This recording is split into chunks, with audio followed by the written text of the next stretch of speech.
Welcome. So, re-entering our scene, let's do a bit of a recap from last time. We sort of come from a train, this sort of busy expositive place where you can see workers coming in and out. This train stops slowly on the tracks as we hop out. This expansive sort of, again, busy city where people are walking by on the sidewalks, people are in their vehicles. It's sort of closer to night than it is day. You can see the sun is setting as we continue further. We go through this market of vendors, we weave in between people, short and tall, black and white, different ethnicities, different races, different everything. It was a bit of a melting pot, this nearby area. As we continue through this market, once more we go ahead and head through until we reach a library, opening up the doors and seeing the nearby area. Whether it be the distant lights or the candles lighting up the hallways and illuminating faces, we'll go all the way back through the library window. Heading through, we begin to head up a grass patch that leads up a hill and eventually a mountain until we head down the ladder of this mountain. Going inside of this gemstone cavern, we hear a faint explosion as the ground begins to shake. We go down with more and more distant explosions coming off, followed by a gunshot. Shortly after, another explosion and the screams of a man falling. This is the scene where Reiji goes ahead and uses one of those amplified crystals and crushes them with a almost plastic explosive-like nature, causing the ground to cave beneath you and Seraphim. I am going to be changing one thing about last session, being that Seraphim falls too.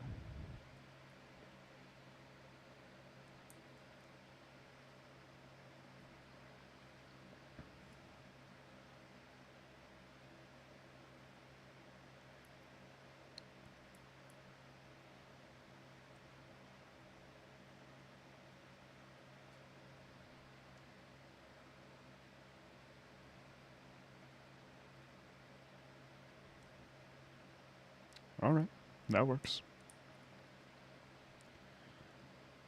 As the two of you are falling, I need to change music tracks because this was just the entrance track.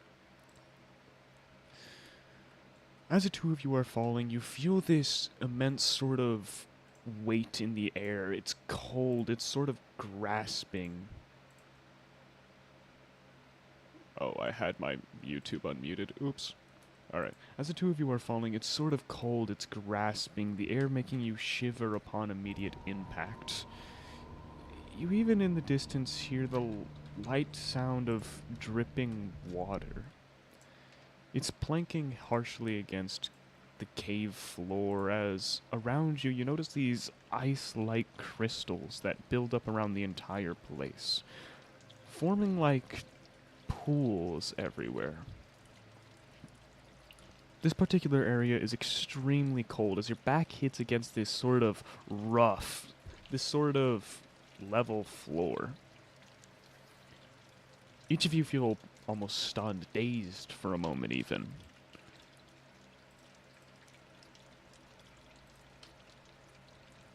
As Reiji would probably be the first to get up and speak up. If you would be so kind to look in visual refs, I have posted your nearby area.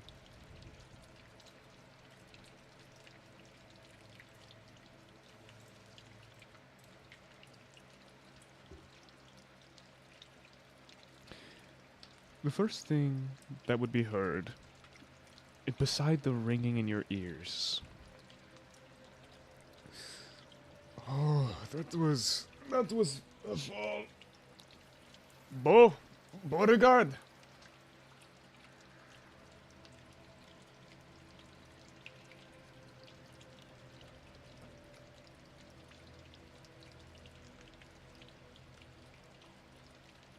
Where am I in this Cave of Polions? I am streaming, okay. Oh, that was the wrong button. in this cave, the three of you would have fallen in this area right here between the two pools, as water is dripping on top of your head and sort of moistening the floor.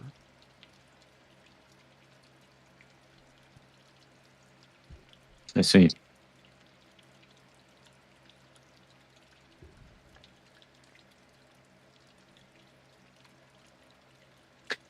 Glancing around in a somewhat dazed manner, Beauregard's going to loosely pat down his clothing, of which I'd assume has grown quite dusty. Dusty and wet.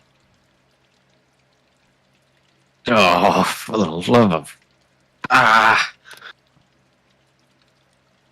Can't you have any smoother way of doing that, man? I didn't expect the explosion to be so big. Grouped up with you because I thought you were some kind of professional. You do know the way out of here, no? No, no one does. I was just told to get out. The fastest way to get out is to go down, is it not?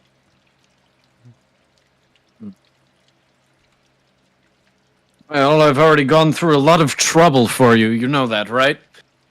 Beauregard Right. hadn't noticed that Seraphim had taken the fall as well.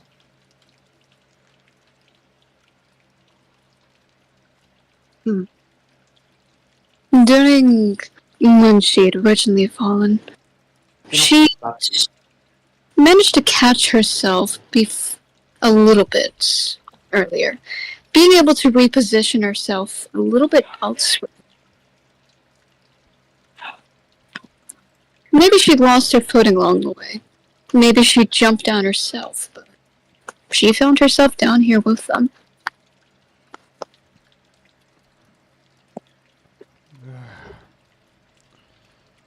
Whatever. Seems like us three are stuck together now. Love. We three. Eh, I wasn't aware you grouped up with one of your friends. do a 180, my friend. Is she standing out in the open right now? I feel like that's important. I don't think she would have. What? I don't think she would have been just standing out in the open once she landed. I think she would have tried to reposition herself. I'm good with a little bit of cat and mouse here.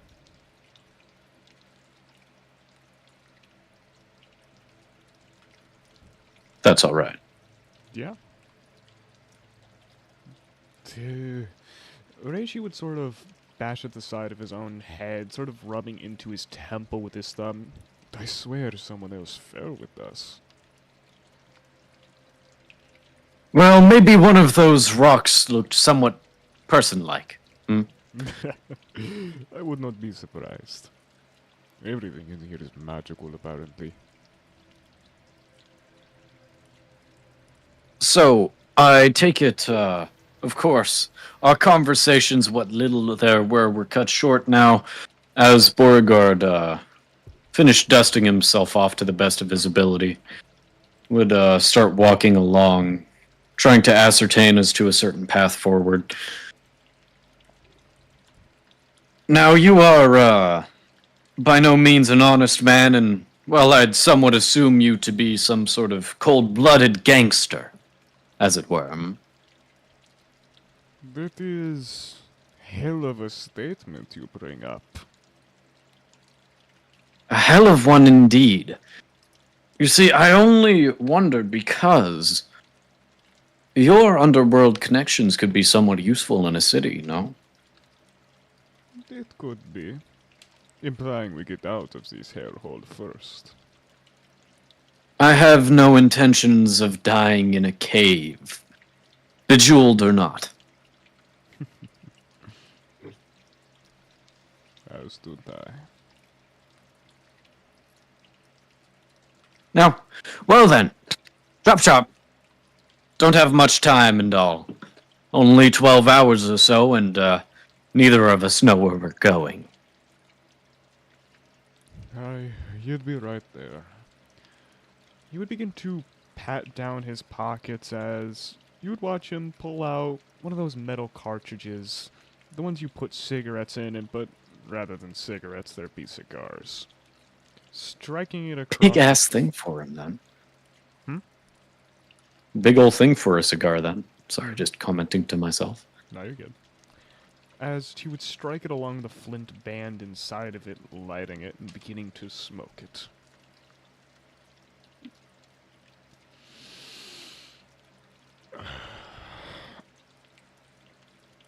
Wonderful. Shall we? It seems there's only one way out of this area. No need to. Indeed there is. Onward bound then. As they begin to step off the crystalline path, I wonder what the Seraphim is up to. Her head tilts towards the side in a coy-like manner, beginning to drift her hand upon the blade as she suits it upon her side. She peers her head out the corner she'd hid herself behind, some of the gemstones which she'd found herself hiding. Although her head drifts out as she peers at which direction they're going into. What was up with these two? They clearly had something going on.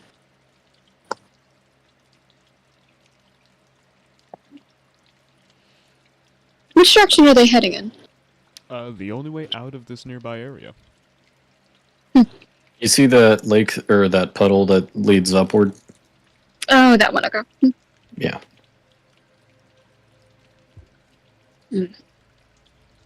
Beginning to press her heels outwards, the bottom of her feet, which were unshoes, to say the least, begin to press against the material beneath them. Although it wasn't the best feeling, she wasn't going to complain in a situation like this. People were destined to get dirty. People were destined to get their outfits ruined this day. So with the slight scowl on her expression, she would begin to tail behind them, keeping her distance nonetheless. I will say, my friend, though our tails have been scruffed sufficiently already, I believe that we shouldn't dirty them any further. You catch what I'm saying? I had no intention of further confliction. There's no way that thing is making it out with that in its jaw. Either way, let's try to avoid any further complications or making of future enemies, even. You know, those people back there were nearly useful. It'll be a pain to get them to like me again. Such fun way to phrase it. Nearly useful.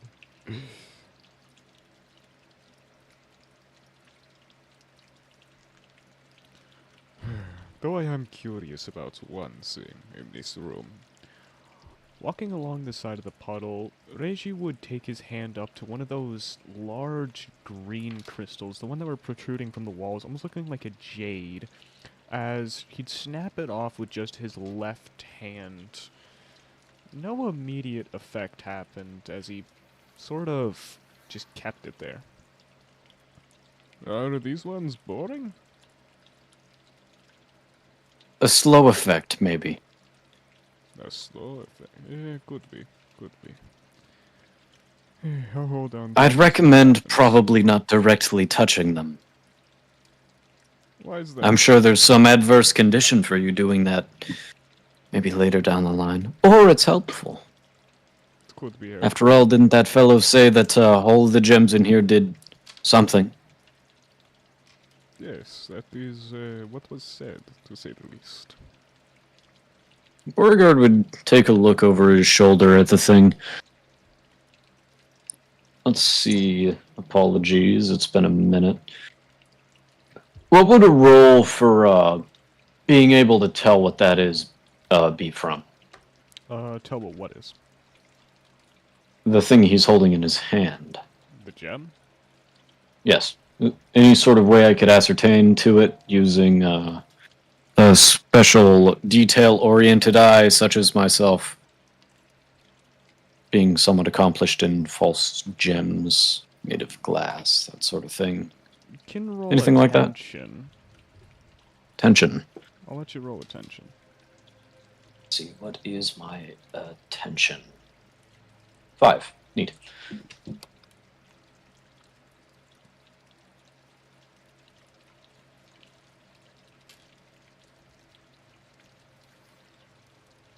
That will be a 58 plus 5. That is going to be 63.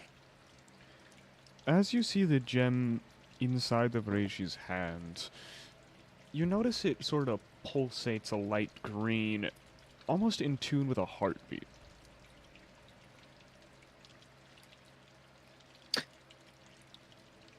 Would you mind terribly if I gave you a paper cut?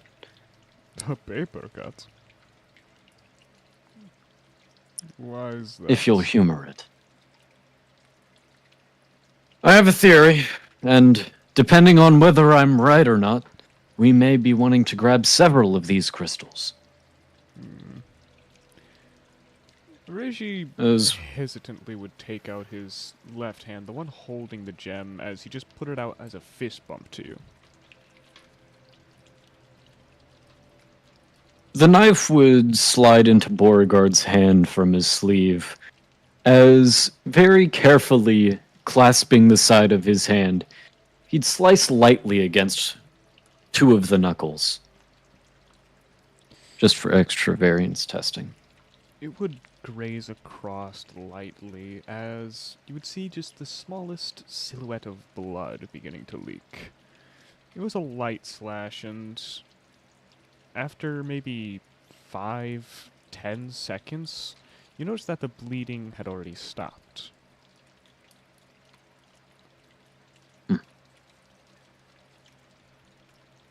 Did you just want to cut me? Well, you did blow up the floor underneath us, but no. No, I was trying to ascertain as to whether these crystals had healing properties or not. Clearly, my data pool was insufficient. Sort of. Do I? What's up, Cameron? Sorry. Do I see this happening? You would likely. We hear the voices echoing. True. Reishi One would of her sort hands. Go ahead. No, you can. Now you continue. Continue. I'll do it afterwards. Reishi would sort of whisk his hand around, taking it left and right, sort of clenching and unclenching his fist while keeping the gem in his hand as you notice the two knuckles that you cut begin to glow a light green. Taking a step back and sliding the knife away, back up his sleeve. Oh! Looks like I may be getting my result here. Hold steady.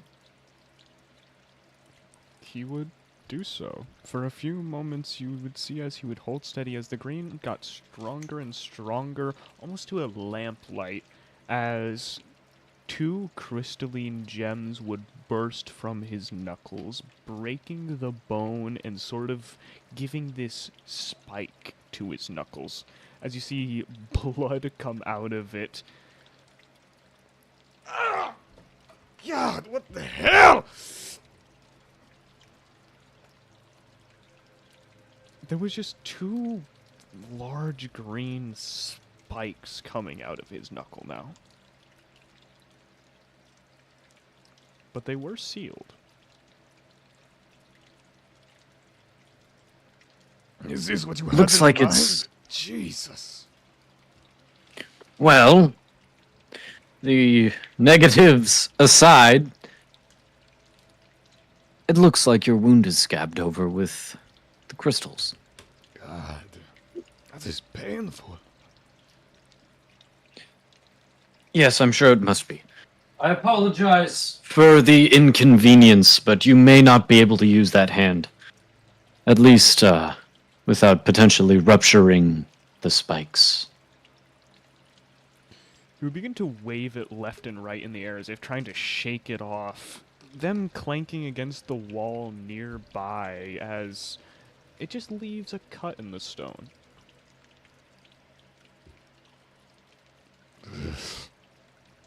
This is going to take some getting used to. Well, hopefully not more than 12 hours worth now. Let's continue. He sort Right. of glanced at the crystals for a moment. The one in his hand, what's the status of that? It has stopped Not the glowing spikes, green. the other. Hmm.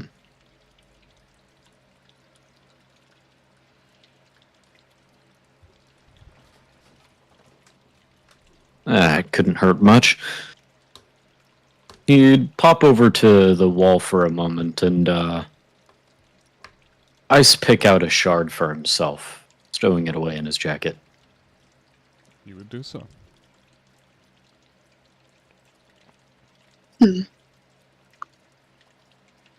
Seeing this happen, her eyes would drift over to one of the crystals suited upon the walls, covering them in a spectacle of light. Shimmering colors that were present all throughout the cave. Her hand reaches over to one of them as she begins to take the wrapped up cloth she'd ripped from her outfit, suiting it around her knuckles and wrapping it fully around the hand, almost encasing it, to be able to apply force while not directly touching it. As she begins to grapple onto one of the crystals and would attempt to break it off with a little freck sound. Did you hear that?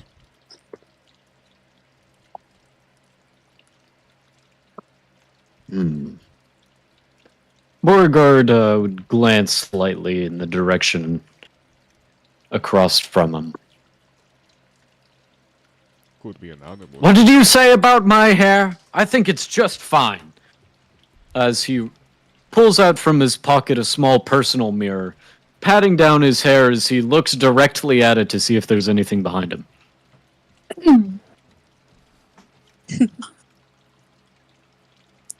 You catch a slight glimpse of something in the corner.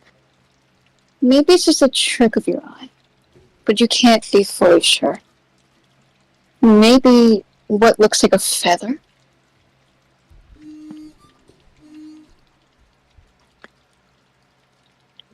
You're being ridiculous. My hair is, well, albeit slightly ruffled from the explosion, looks fine. Slamming the pocket mirror closed and sliding it back in his jacket. Now come on, there isn't hardly any time. Whatever you say, ruffled Harriman. As he continued to walk along, kept the information to himself. Wonder why. Beginning to walk along, you would end up making it off of the top of the map. It got a little bit quieter, but the faint sound of, again, dripping water from the overhead stalagmites, these crystalline stalagmites, it would get just a little bit louder, a little bit denser as the cave opened up to what seemed to be one of these formations entirely oriented around stalagmites. In fact, the nearby area was, how you say, less gem-oriented and more like an actual cave. Of course, there would be the occasional odd green and blue, but other than that, you sort of lost yourself in the nearby area. The repetitive sound just batting against ears. The only other sounds being either your breath or your footsteps.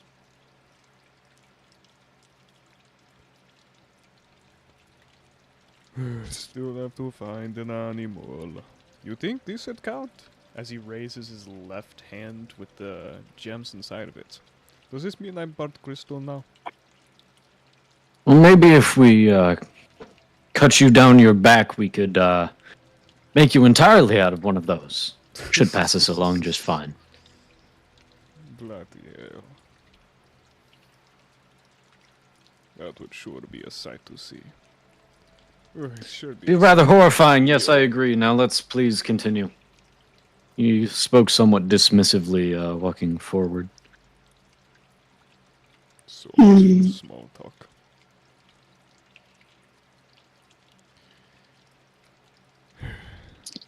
He'd follow you, admittedly. Sort of an irritation going into his voice.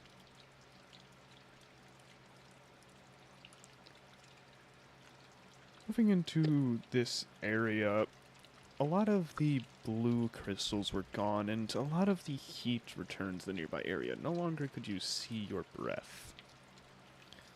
Though a lot of the blue crystals were on the walls up above you, opening into this large room. There's this beating, almost heart beating in the room. This sort of pool of blue liquid in the middle of the room. It was encompassed by this thing that was beating of a heart. It was this crystalline geode which seemed to be a heart, an egg, something similar to that. Though a waterfall was on your left, and you could see clear off into the distance further, more area to move towards.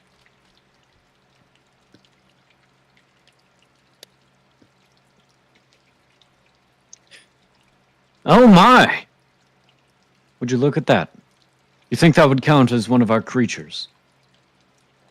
I am not entirely sure what that is. As you would see Reiji pull out his own, one of the same knives he gave you.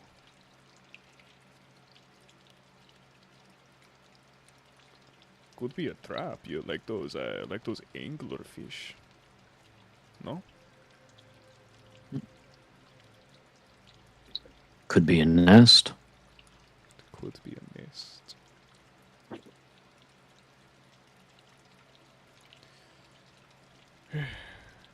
Want to go check it out?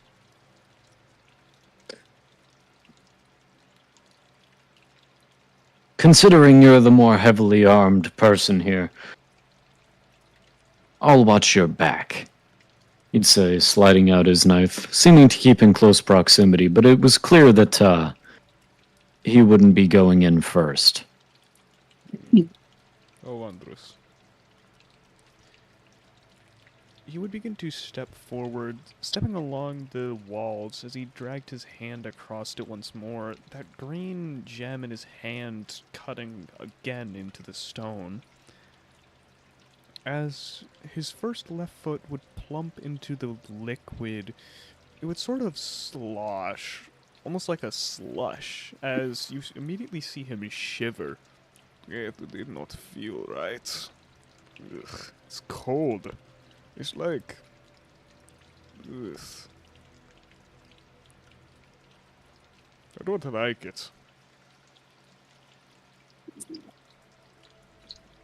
Not too far to the heart now.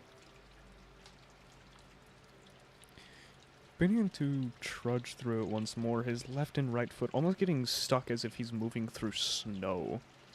You would see as he would crouch down near the heart. It's certainly beating. It has something moving inside of it. What do you think I should do with it?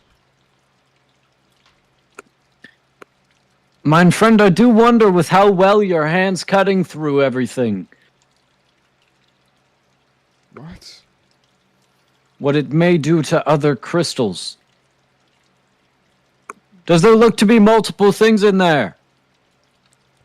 There does. It sort of sloshes around like ice cubes in a glass. Disgusting.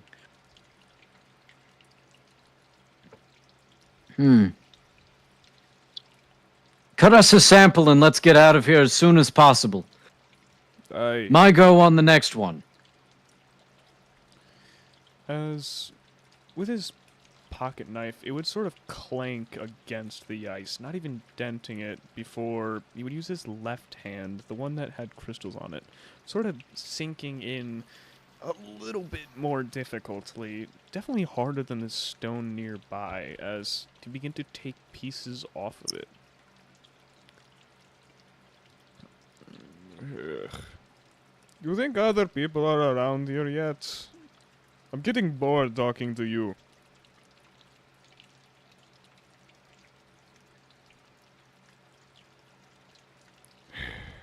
The sooner we move on to the next spot, the sooner we could find someone else to swindle. Now, come on. Unless if you want to hear me wax about Don Giovanni. As making one more cut, you would hear this sort of squelching noise, different from the, well, banging of rocks you had earlier heard. As... One moment, my dad asked for me. Sorry. That's alright.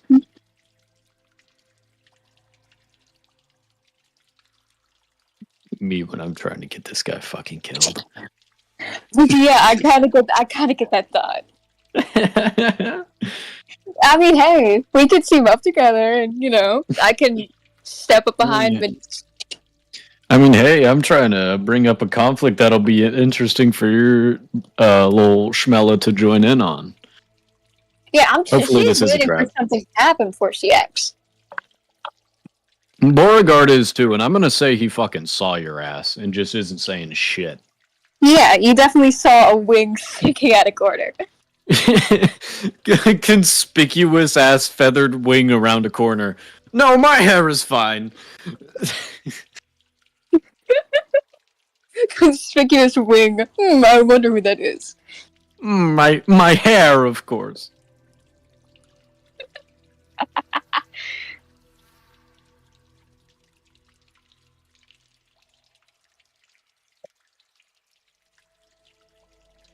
Yeah, not much to con down here, so.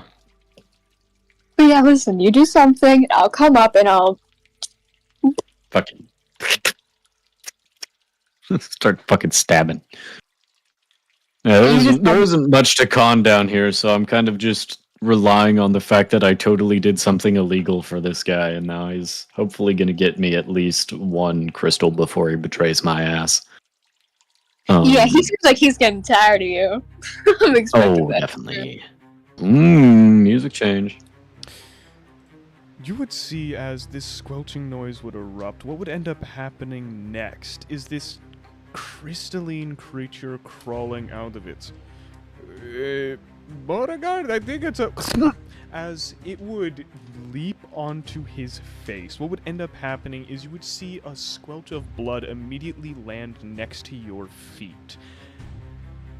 As this thing is almost like a crystalline centipede, it's crawling across his face. It's about the size of his forearm.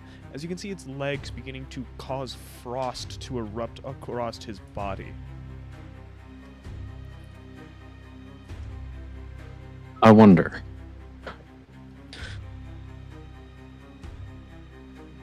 And I wonder... I mess with your hands. You said that it is erupting frost around him and curled up around his head. Mm-hmm.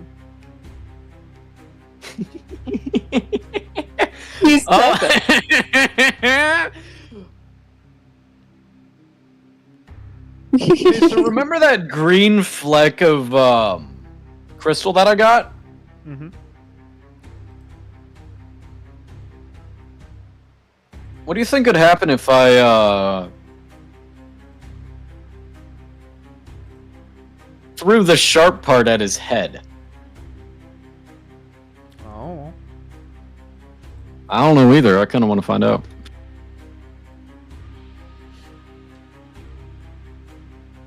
What's that gonna roll me? That would be a finesse to throw with accuracy. Finesse plus accuracy? Oh, finesse would be accuracy. Okay. That is a +6 / roll. D100. And whatever that is, it's +6. 34. Fuck, man! That's rough. Alright. You watch as Reiji thrashes around. What ends up happening is he's taking a few steps backwards, left and right. His right hand is using the knife to pry at the centipede as he unintentionally dodges with his swerving. So he didn't see it. He did not. I see it. He see. still cannot So Okay. his Beauregard face- would immediately rush over to another green thing. So his face is fully covered, yes? Yes. How far away would you say he is from me? I've been keeping up behind them, but I've been keeping enough distance so I can stay behind like walls or gemstones. Judging based off of this image, I would have bet your only area to hide is right here. Mm-hmm. And this is all happening right here. So you're about 20, 30 feet away. I see. That's could I travel? Because I would like to do something. Okay. Right. For a moment, she would begin to drift her heel out from her comfort zone, moving out of the area she was hiding from with a flick of her hand, the wrist grasping onto the weapon tightly as she turns it around, spinning it a few times with her palm. The blade gives a slight gleam as the gemstones aside it casts a glimmer on it. However, her feet track forwards and forwards, making a step and then another and then another. It was to the point that she was no longer in her hiding spot. She was fully out. The steps begin to pick up pace as her distance is closed, beginning to quickly step over, almost in a rushing manner at this point, as she's attempting to dig her blade within the back of this man. Which man? The man who is currently being suffocated, essentially. Oh, okay. Go ahead and roll me maneuverability, as while you're running up, you see Beauregard rushing to the gem he had previously thrown. Reiji, the man you are attempting to attack, is currently with his left hand. You see the crystalline gems as they go under the centipede and rip outward, cutting it in half, as its top half is still attached, ripping at his, basically, his eyes. You see more and Okay, more duds so- squelch as it lands in front of you. How do you roll the thing? Slash roll. Slash roll, and then for the input, do your D100. The 100, okay. Kinda hoping this rolls well. 84. Nice! What would end up happening is, as the crystalline centipede would land against the ground, as blood would splatter across the nearby area, you feel it land on your left cheek, just the faintest amount, only emboldening you. As making that stride, you feel as you're... Oh, you're using that one? Yeah. It'll do enough damage because it'll be able to cut into skin. Her goal is to dig this into his lower back. Digging this underneath his rib cage, you would rip up just a little bit more as he thrashes around. You hear the muffled grunt of the man as when he moves around, you feel as his elbow would land into your shoulder. What would end up happening is your blade would break off inside of his back. As with his left hand, he pries off the rest of the centipede. His glass is broken and falling to the ground. I see. saw you! You mentioned my blade broke off in him, huh? Yes, it did. Would you mind if I turn over to the handle so I get the long parts? And can I try to, despite his arm landing against my shoulder, slamming against it, the blood painting the side of her cheek, she would attempt to spin her blade over to the handle. That was all it had left. As she attempts to dig that handle deep into him where she'd made that incision, trying to dig her blade that had been snapped off even further into this man. pushing it inward, what would end up happening is you would not be able to. As his elbow is able to push you away by the shoulder, you don't really get a good enough grip on the handle, let alone force to push in the blade. He's also facing you. You must have a date, wish woman. As Beauregard, his back is turned to you.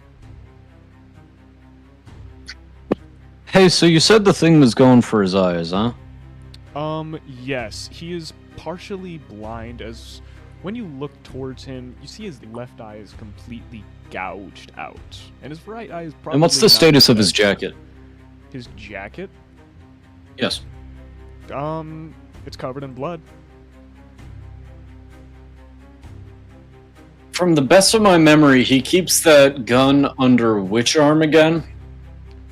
He keeps it directly in his front, next to his right thigh. Front right thigh. Like Gotcha. in his Which eye was pelvis blind area. again? His left eye. His Yeah, left he- eye. Okay. So where he keeps it is sort of in his waistband on his right thigh. Like the Okay. front part of his leg. Not on And his his back has been cut, yeah? yes. Hmm. How interesting. As Beauregard glances down at this disgusting crystal in his hands, he would quickly rip off the bottom section of his already torn shirt, wrapping his hand and crystal in it as to not make any contact. Stealthily rushing forward and attempting to slam the crystal straight into his injured back. Kenmao, you would see as Reiji lifts his right hand, going down to strike you with an incredible speed, as you hear it goes deep into his back. No blood would come out, as now I actually need to put combat music on.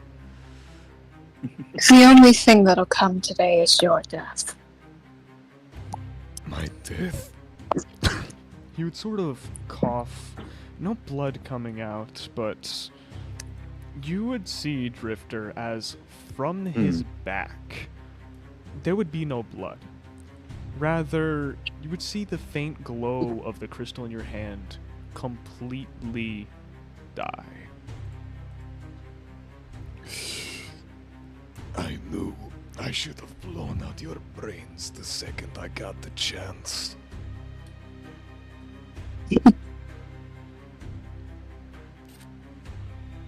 As he would begin to fall forward. Fuck. Oh, hell. No chance of him slipping to the side, nothing like that? Kama's directly in front of him, right? Well, he wouldn't begin to fall. He's not that fast, you know. He would just fall. Kenmao does have plenty of time Yeah, to step so- out of the way. Yeah. Her heel would sink her towards the side as she steps out the way.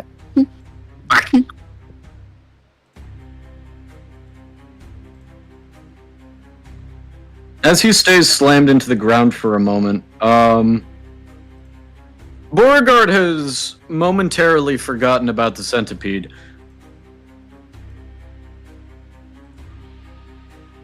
I would like to try and flip him around. As you would begin to flip him around, it's been about, how long? 40 seconds? Well, You would see as his back would begin to convulse, beginning to erupt with massive green crystalline gems, one almost cutting your hand as you get a little bit too close. You would watch as, erupting from the body, multiple of these gems would come up, his skin color changing to this faint oozing green before going completely dark. You would see as his wounds would overfill with these large crystals, these almost quartz-like structure. As he gets up, you see his right hand begin to raise. Is he getting up quickly? No, he's very sluggish. as you Okay, see him raise his head at you. This sort of seeing different him- structure entirely as he begins to morph in front of your eyes. Seeing him begin to slowly get up, his head not fully morphed yet into whatever he was becoming, her heel raised upwards, not giving any time for a thought in this moment. As she immediately slammed it down onto the humanoid part of his skull, trying to smush him back into the ground beneath him, trying to crush this poor man. Oh, poor wouldn't be the right word. This disgusting, vile man. Canmal, roll me a musculature check. Oh no! Not muscular! As she does this, am I allowed to make a little bit of a play? So negatives are like the same I'm as going a for the card. gun. No, negatives are double as punishing. If you have a negative Okay. one, it's a -2. Okay, so I would have -6 to mine. What's up, Victor? Beauregard is attempting to quickly slip the gun out of his waistband before immediately stepping back. Can you How do roll I me a include the finesse mic? All right, check? You just do a Okay, I'll- D100 baby. -6. Okay, I'll just roll normally, then add the minus afterwards, because That works. that'll be easy. Show me the money. 89. So with an 89, that would be with a -6. Yeah, 83. Drifter, you're able to slip the revolver from his waist as he doesn't. Yeah, that's a even nat notice. 100. That's a dirty 100, actually. Yeah, he wouldn't even notice you. You slip it from his waist quite simply as you pull it up and out. He doesn't even notice you. As Canmal, when your heel lands on his face, this is the same time one of the gems crawls across his nose. Your heel would plant firmly into it as you break off a part of its head and you cut your foot. Oh, Yeah, that's why I tried to go for one of the humanoid parts, but I kind of expected it to happen. As your As- foot wouldn't bleed. As the bottom of her heel is cut, she would bring it backwards, stepping back against the ground with a slight ache in the heel. Although what she finds odd in this recollection is there's no blood. Nothing trickles from the injury. Nothing. It's almost as if it was never there, besides the subtle ache. Its head is snapped into. Maybe you got a sixth of it off. His nose, both of its eyes, and the top part of its jaw is on the floor as it is still slowly getting up. It's on its hands, pushing itself up as it's almost kneeling at this point.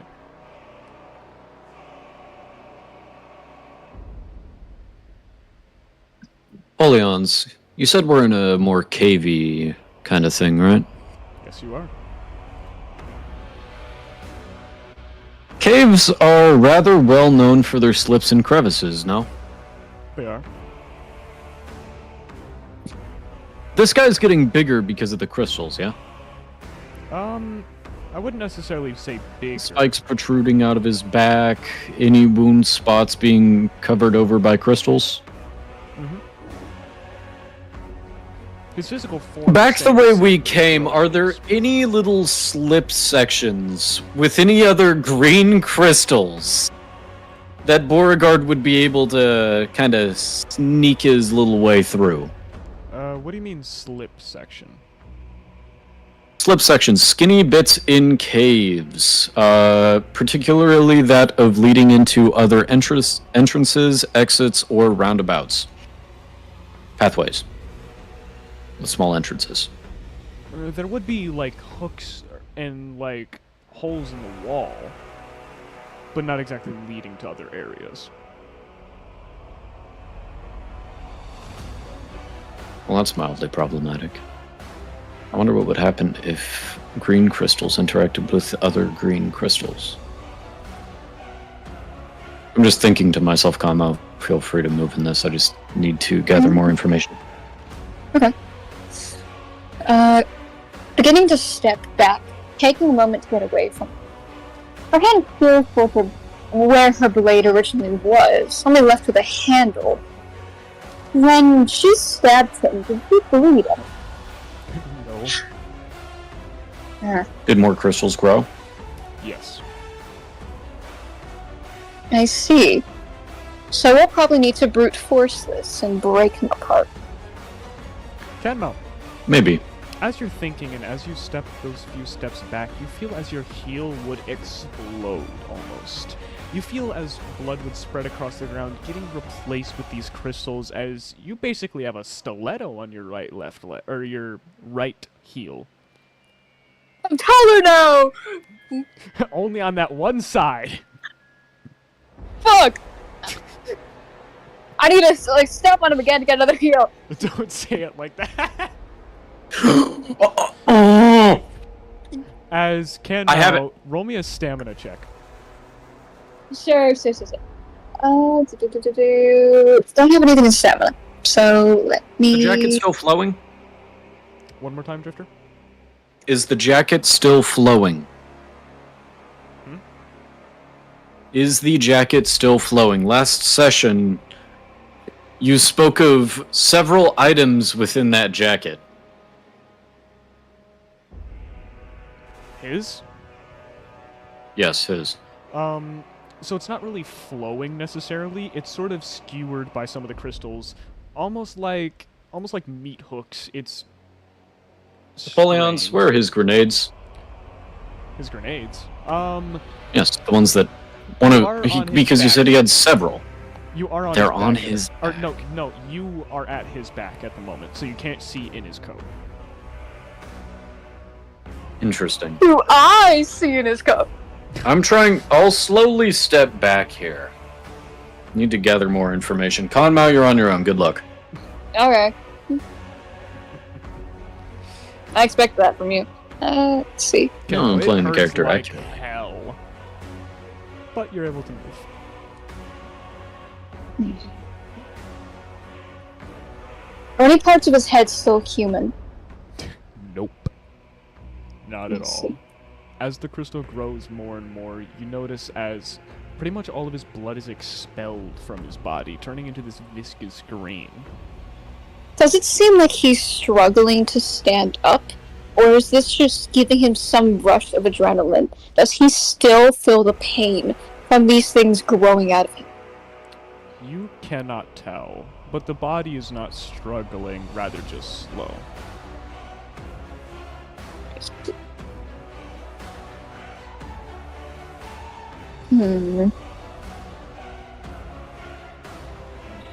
Can she, leaning on her heel for a moment, taking a moment to stabilize herself, she would move back on her heel once more, her humanoid one, planting her body against the ground and applying force, using these basically stiletto to boost her motions a bit. As she jumps off a little bit of the ground, she attempts stepped far away from him. As she would attempt to bring the stiletto down on him, even if that means breaking it off herself, trying to break off more pieces of him in that regard, by coming down on him with the crystal's strength and her body. Kenmao, as the stiletto would come down, when the two gems would crash, you would feel nothing happen initially, before his forehead would grow outward, meeting your stiletto, and your stiletto would grow maybe another 4 or 5 inches. No damage being done to either of you, but now your right foot was uncomfortably high off the ground. I'm gonna have to balance on one leg. Drifter, you would see this. As I slowly go around his left flank, that skewering in the jacket still unavailable, I imagine? You can see you can see his right part of the jacket where his knives reside. But you can't see his inner Interesting. left. So if the knives are on his inner left, and I imagine I didn't feel anything on his back. Sorry, inner right, and I didn't feel anything along his back.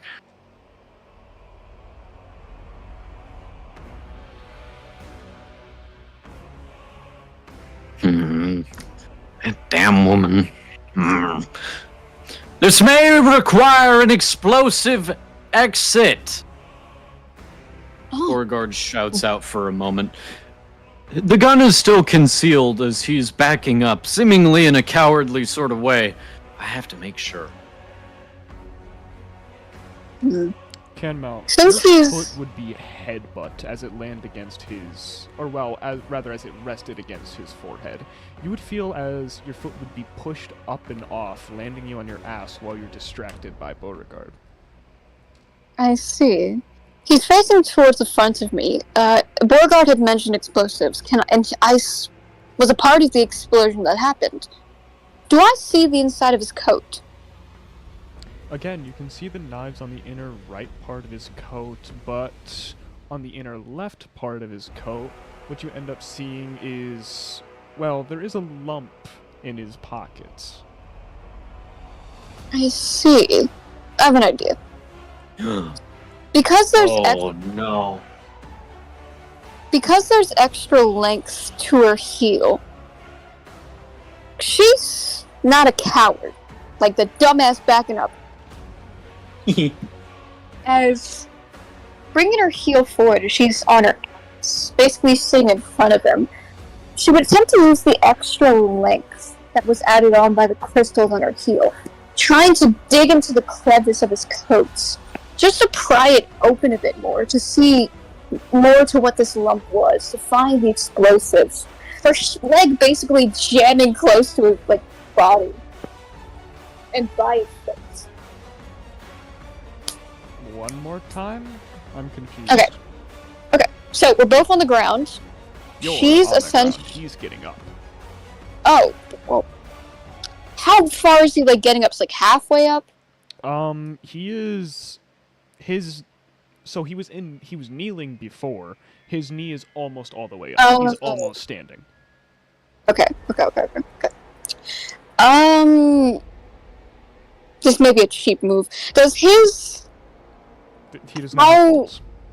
Oh, God damn it! I was gonna go. He lost his balls in the green. Okay. So how far away would you say his torso is up from me? 'Cause I'm on the ground. If you're on the ground, sort of sprawled out, his torso is, you couldn't reach it. Okay. He is about 6'2". Ah! He is bringing her arm. Okay, let me change it.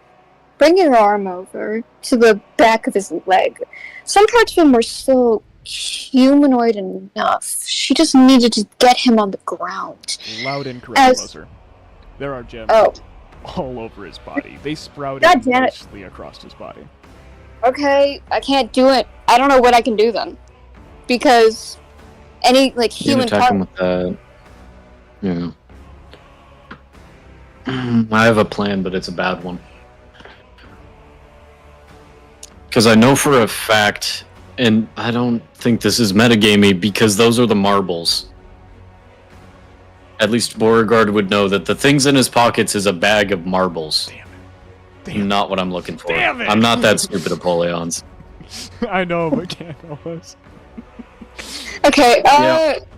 Does it seem like there's any way I could? Okay. What's around me? Is there anything around me? There are loose rocks.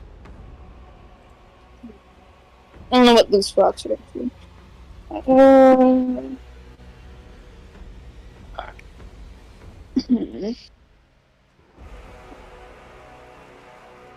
Considering that a lot of his body may be uneven right now, he's essentially a human spread out with crystals, everything else. It may be a bit hard for him to maneuver this in a way. As her hand moves over, taking the handle of a weapon, grasping onto one of the rocks on her side, she attempts to jam it into the crevice beneath his feet so she can attempt to set him off his footing and send him to the ground by essentially digging it into the crevice and then pushing in. go underneath his feet. Roll me musculature.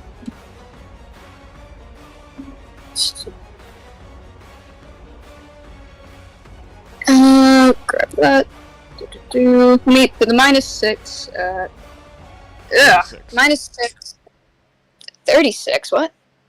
42 minus 6. Or, yeah, 42 minus Oh, 6 that's- is oh, yeah. 36. Oh yeah, that is a 42. Sorry. What is this chick yapping about? As you would, I don't- you would feel the handle dig into part of his foot. You wouldn't exactly be able to get him off his foot, but you are able to break off the gems without repercussion. Oh, how so? You've taken off basically the equivalent of a few toes. What caused these I ones? intend to take off more. What caused these ones to not regrow? None of him regrew. You Well, just what cut kind- it off really well. Okay. Apollion's reaching into the secret compartment of my jacket and pulling out a certain purplish hue crystal. Is it still glowing? It is. I have a really bad idea. I agree.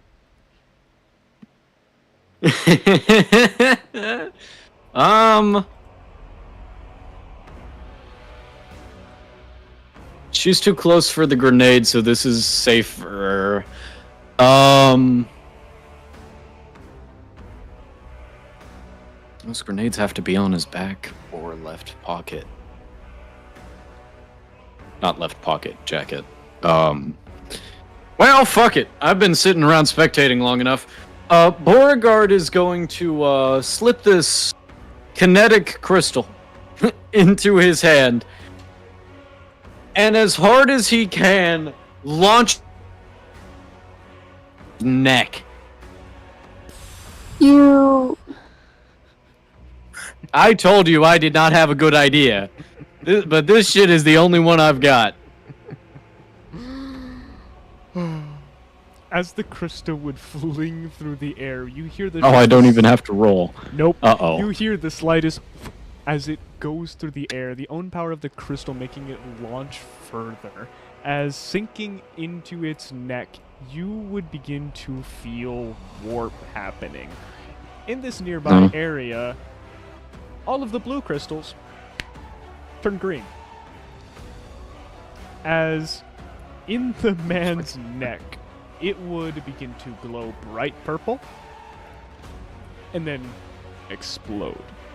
Exploding at the crystalline creature's neck, what would end up happening is you would see as the gravity would crunch inward before expanding outward. All of the green crystals being sent into nearby directions. As Drifter, I'm gonna need you to roll me instincts. Canmel, you're not escaping this. Oh. Well, it's better than getting blown the fuck up by a grenade. Actually, no, it's about the same. Never mind. Yep. Let's see. Instincts. That is going to be a -6, I'm pretty sure. Yep. -6. D100. Oh boy. That is a 62. Canmel, I'll actually have you roll me a capability check for this. Capability. Okay. What the fuck is capability? Capability is under an ascent.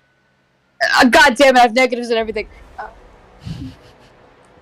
Okay, let me just roll a base roll. I will say you're not rolling for high. So, with a Right. -4, because I have a -2, so -4 from that, and that would be 60. And then Drifter, you got a 62. Yep. Drifter, you would be able to escape most of the gems, them exploding out into the nearby areas. You only getting a small nick on your right waist, going through your clothes easily.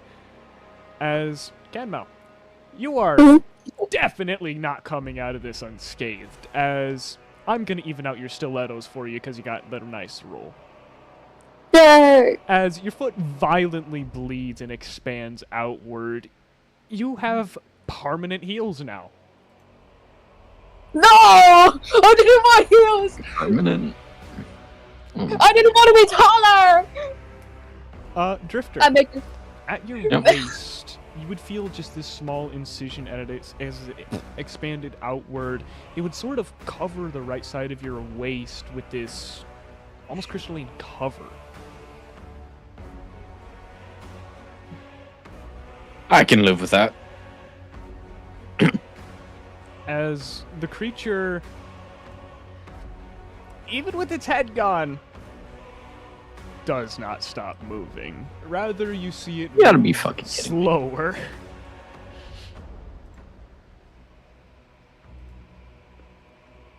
It's hardly moving anymore at a snail's pace as it is reaching out, almost like a giant touching an ant. Well, it's going to take a few turns, but it's going to try to grab Seraphim.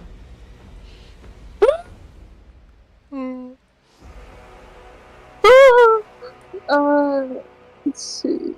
How much so about I make a short character and then I get $43 $8?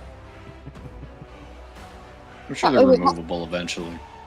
How much taller is she? I'll give you 6 inches. Ah! Is it painful? Yeah, As you're basically on your tippy toes at all time. God damn it. You also have a signature Um, click in your walk now.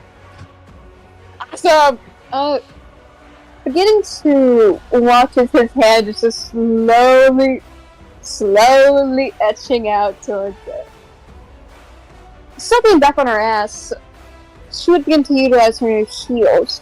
Being on the edges, well, essentially her tippy toes, she would lean herself forwards, beginning to get into a sort of kneeling position. Her legs moving back behind her as digging her stilettos. No, not. Okay, hold up. Are the heels on like the back or the front of my foot? They're on your heels. Digging the back of her heels into the ground. She's gonna attempt to basically spring upwards.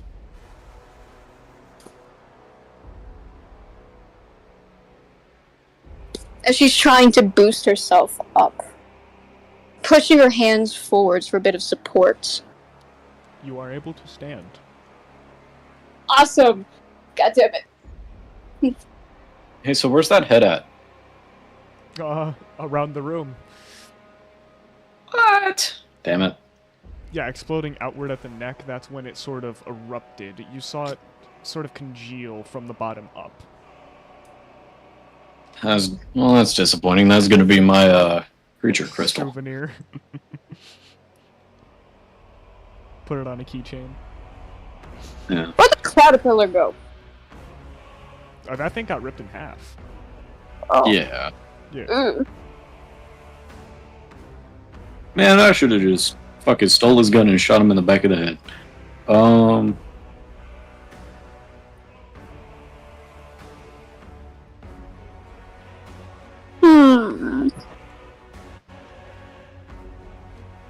Hey, so where's the exits?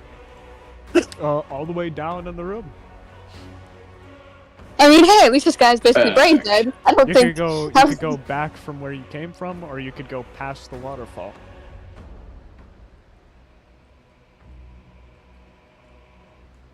You know, I don't think that he's quite so fast, Beauregard would say before starting to book it toward the waterfall. Yeah, got that impression. Drifter, would you like to roll an attention check for me as you're running? Yeah, sure. Slash roll. What's my attention at? I 5. believe it's, yeah. It's gonna be a 73. Yep. Looking back to yell at Seraphim while you're running, what would end up happening is you would see the glowing green, sort of pulsating crystal on his back that you had stabbed into him. I think we can take. Something tells me if we take care of that, he dies. Something tells me I found a critical hit point. Something tells me you should stab him! Leons, real quick, because I rolled so well and I'm such a pretty boy regarding crystals, does it look like it's easily removable? Easily is an interesting statement. It'd be like ripping a crystal Removable. out of a wall. You know, that's pretty easy when you have a fucking gun. I agree. As Beauregard finally slides the the hand cannon from the back of his waistband, of which he stole at the start of the fight, I'd like to aim in. Hey, Drifter, roll the most important finesse roll of your life. Oh, that's terrifying. Cool. What's my finesse again? It's really high. 6. 6. Yep. Dice switch.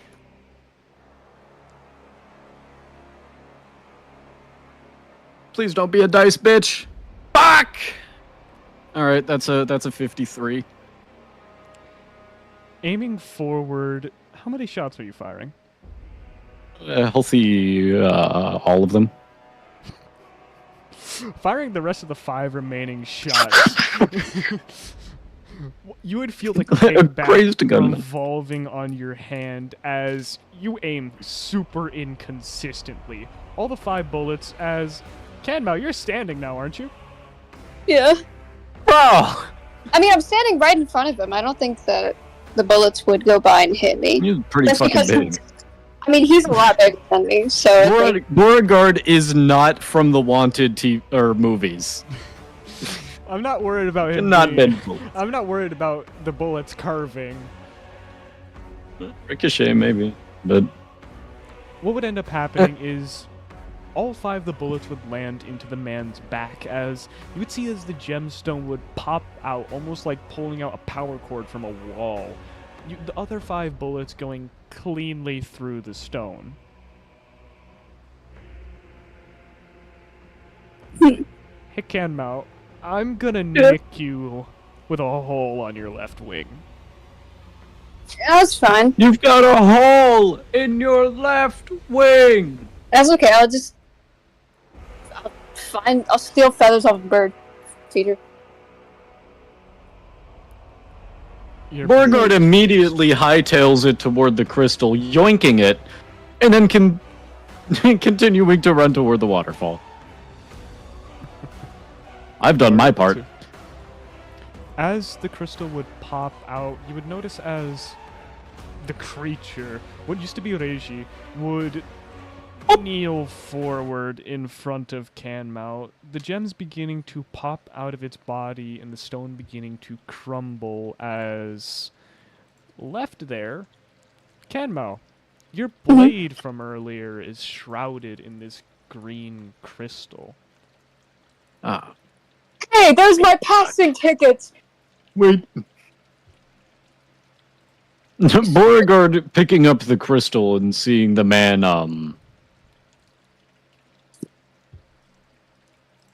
I'm assuming, dead guy.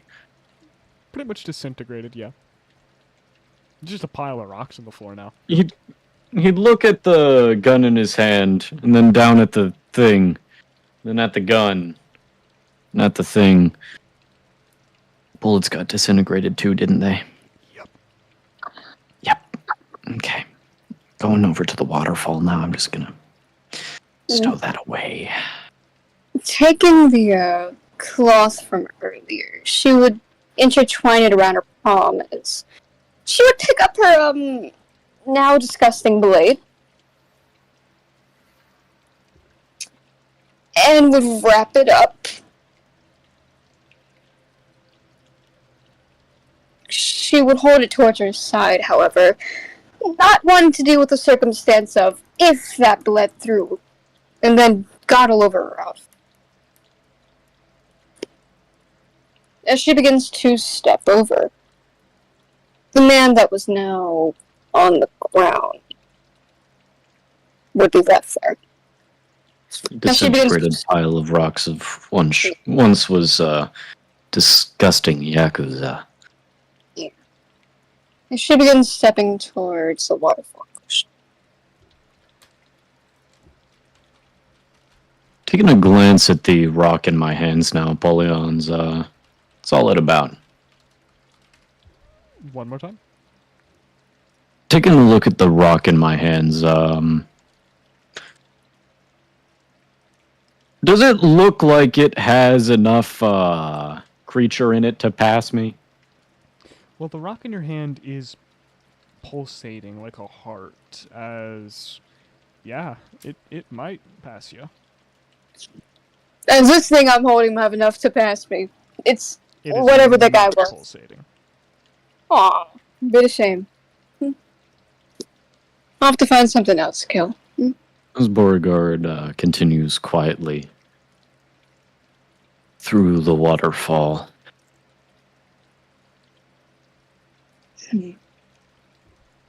She herself treks through the waterfall, following after on her stilettos.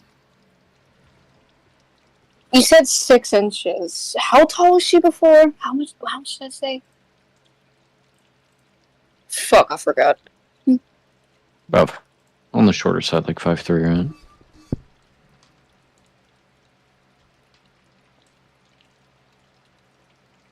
As we continue across the waterfall, nevertheless.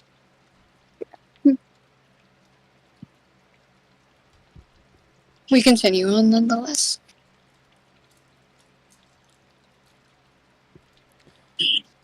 As Apollion's fucking dies. Correct. We won! Yay! Get over! Yeah, baby! That's crazy, both of you assholes. That's wild. As where does this lead again? Yes, insult your DM. He doesn't know his own map. I think I made her like 5 foot. Yeah, I think she was like 5'6" before this. So I want to ask you two a couple of things. Yep, go right ahead. This is going to be mostly meta stuff. So, how long do you want tonight to be? Because I can do a few things here. I'm fine with however long. So I need to get a crystal. She needs to get a crystal. But I was gonna say in character whenever we found the next room. Yeah, Beauregard's feeling a little off right now. I'll explain further when we get back in roleplay, but yeah. Yeah, if he doesn't help me, I'm shaking him with my stilettos. I will also Yeah, I say figured. y'all forgot the centipede in the other room, but rest in peace. Oh, That's not my fucking problem. I've got my... I know you Who is got it? yours, but I'm Sorry. just commenting on Ken. Oh. Yeah, I forgot about that. Can I go back and retrieve that? Nope, you Right. forgot about it. What do you mean Unless if we want to end it off right now, but... Well, I no, want that that would not fucking be the cent- end. Yeah. Even I if want that fucking I had a feeling.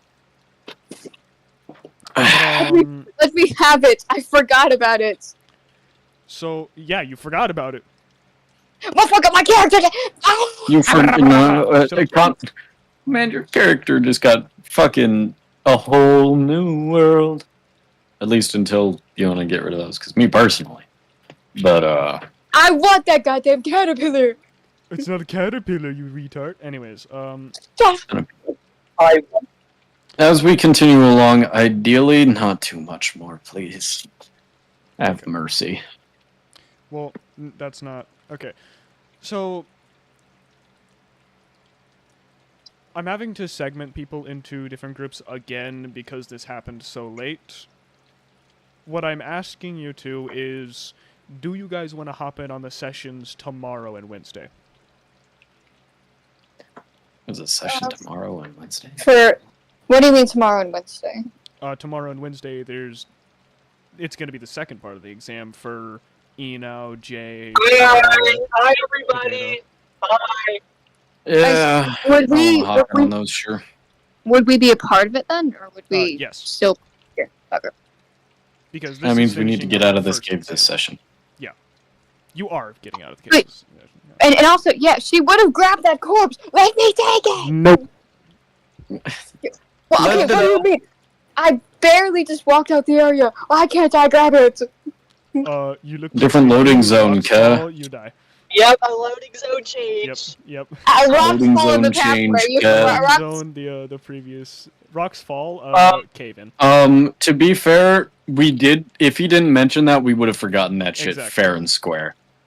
Hey, Drifter. So I feel like isolated not the most gangster lean move. I know that I was cringe with it, but hey, maybe we find another one, or maybe certain things happen in character that most of this should be happening in character anyways. But I do appreciate stopping to say how much longer you want this to go. Yeah, which since we're at a very brief intermission, what's up, Eno? I love Yeah. you so much. Y'all are great, bro. Y'all are great, dude.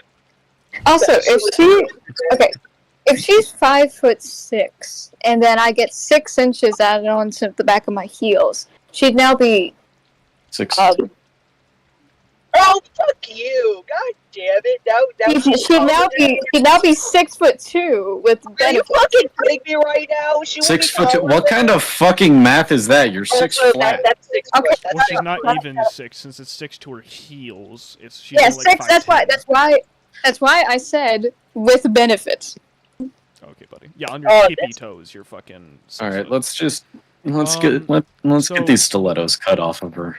So tomorrow I'm hosting Strong and Eno, and Wednesday I'm hosting Potato and Jay.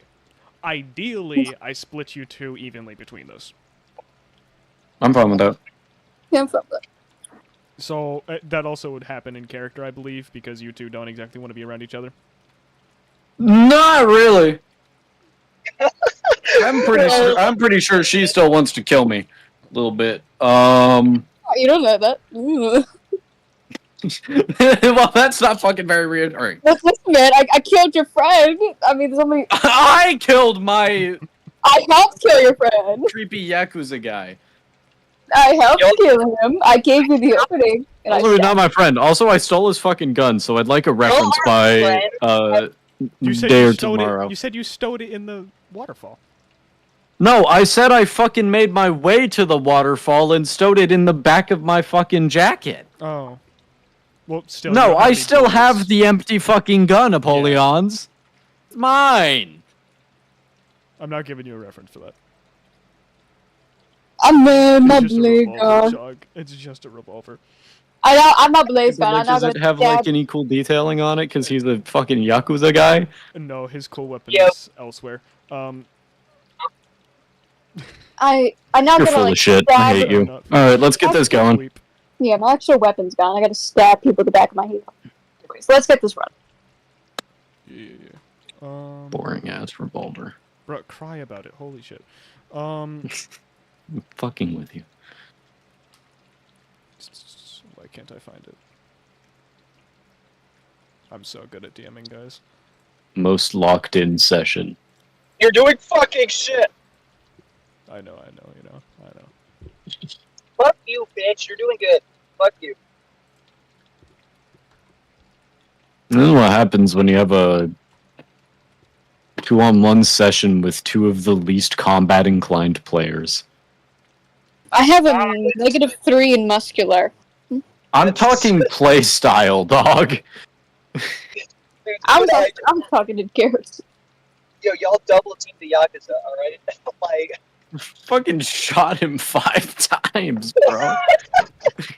I stabbed him in the Actually mag dumped his you ass. know what's so funny too? I saw that shit coming from a mile away too, dude. I'm like cleaning a table and I'm like, alright, this guy's gonna get this. I stabbed him like Getting shot. him in like the underneath of his ribs. I figured that he'd be the one to betray me first, but the opportunity was much too perfect. I got a Yeah. 5-minute intermission. My dad needs me again. I'm sorry. Alright, so, let's I kind of was expecting him to betray you, yeah. So my mindset was, let's both team up and betray this guy before he gets the opportunity. So my idea was, this guy is sketchy as fucking Beauregard knows it, and not the right kind of sketchy, fucking clearly. He's already getting tired of his ass, so the second Beauregard gets a chance, he's gonna dump him. He did not mean for it to go that far, and I was wanting to roleplay that. Beauregard isn't just some fucking cold-blooded killer, bro. I am! Crazy bitch. Can I want to just get out of say, these fucking caves, bro. and y'all don't want to be friends, bro, after y'all just double team that guy? Like, what We're the not. frick, It's bro? it's like we're not friends, but we'll work together when we need to. And bro, dude, it's just, oh my god, it's crazy. It's just great, dude.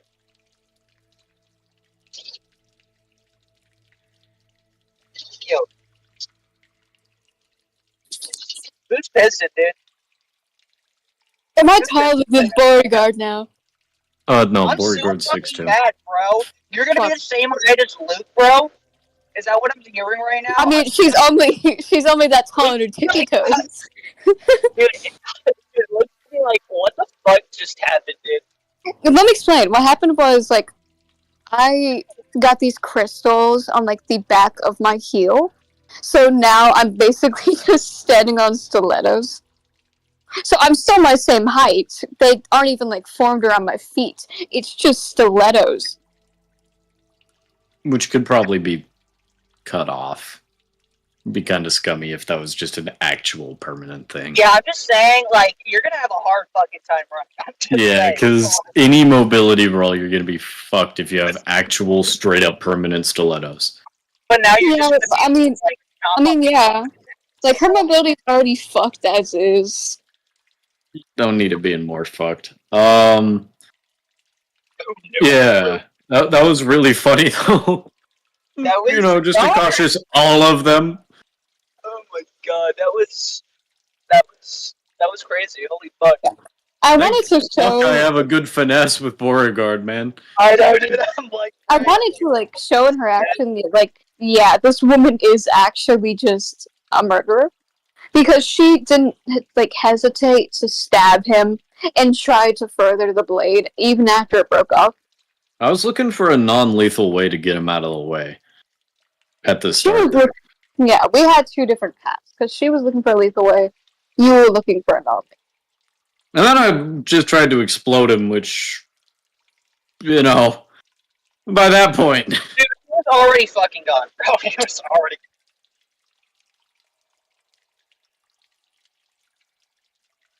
Dude, after that thing was like, for ripping him out, I'm like, bro's gone, bro. Bro's gone, gone, gone.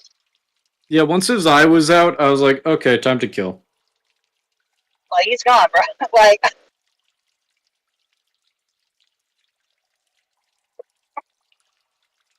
Alright. Looking in the chat. Alright. bro, I was like, he's going soft, bro. I thought he was going soft, dude. And then that did it. Like, great. You're funny. We're You're back, funny. baby. You're funny. Is this the right? No, that isn't. This could work as a backup. If I can't fucking find it! Good, Boo bro. boo womp womp. Man, shut your Yeah, bitch wah, ass wah. up, man. Get the fuck out of my video. Stop spectating. Man, fuck the shut. La la la la la. Shut your bitch ass up. Eventually, as you continue heading through this waterfall, you eventually hear a light humming. It was melodic. It was like someone was singing. Through the water, you ended up seeing this nice, bright red, crystalline in shape and beautiful in color, as it almost looked like leaves on a tree, but as if they were frozen. The water would eventually drip off, and you would see the drop of a waterfall as you can see the faint places of almost like a campsite. There were these crystalline leaves in the nearby area as peeking through the water you saw dirt and pathways and bridges and, well, you saw two figures as well. Sitting in this sort of meadowy part by a fire that was lightly crackling, you would see as there would be a man standing by. This man with violent red hair, the same colors as the gem nearby, as he had this sort of tired look, leaning on one of the nearby crystalline trees and almost dozing off. On the ground below him, sitting in this crisscross position, was this white-haired, sort of formal, regal-looking man who had many of the gems from nearby walls splattered across his body, whether they be blue, green, almost had the full rainbow of ornaments on his body. Though in his lap, as he was sitting, you could see the severed head of another one of your contestants, playing with the badge number of 177.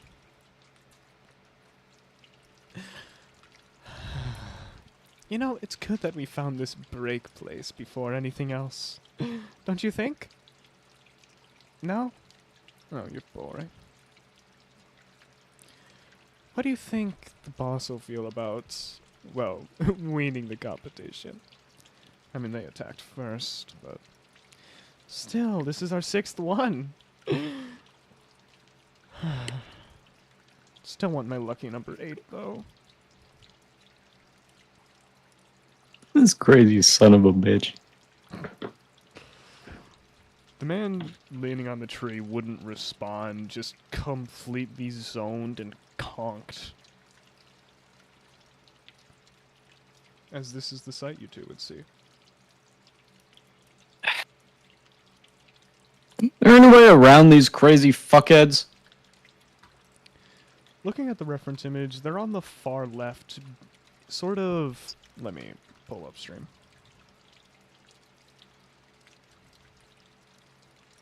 They're in this area right here, next to this tree, and sort of sat on the ground right here. You enter right here from the waterfall. Uh-huh.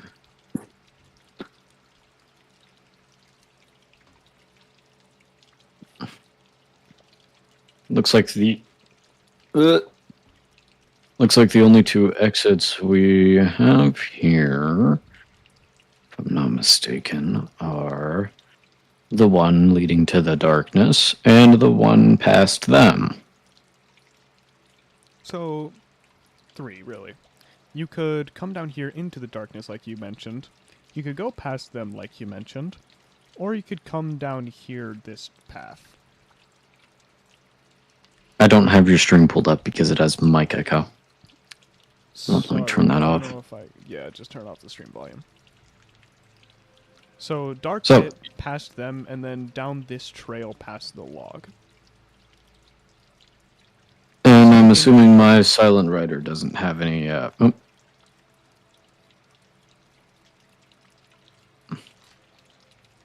What is with all of this? and I'm assuming my, silent freaky compatriot doesn't have anything to, state.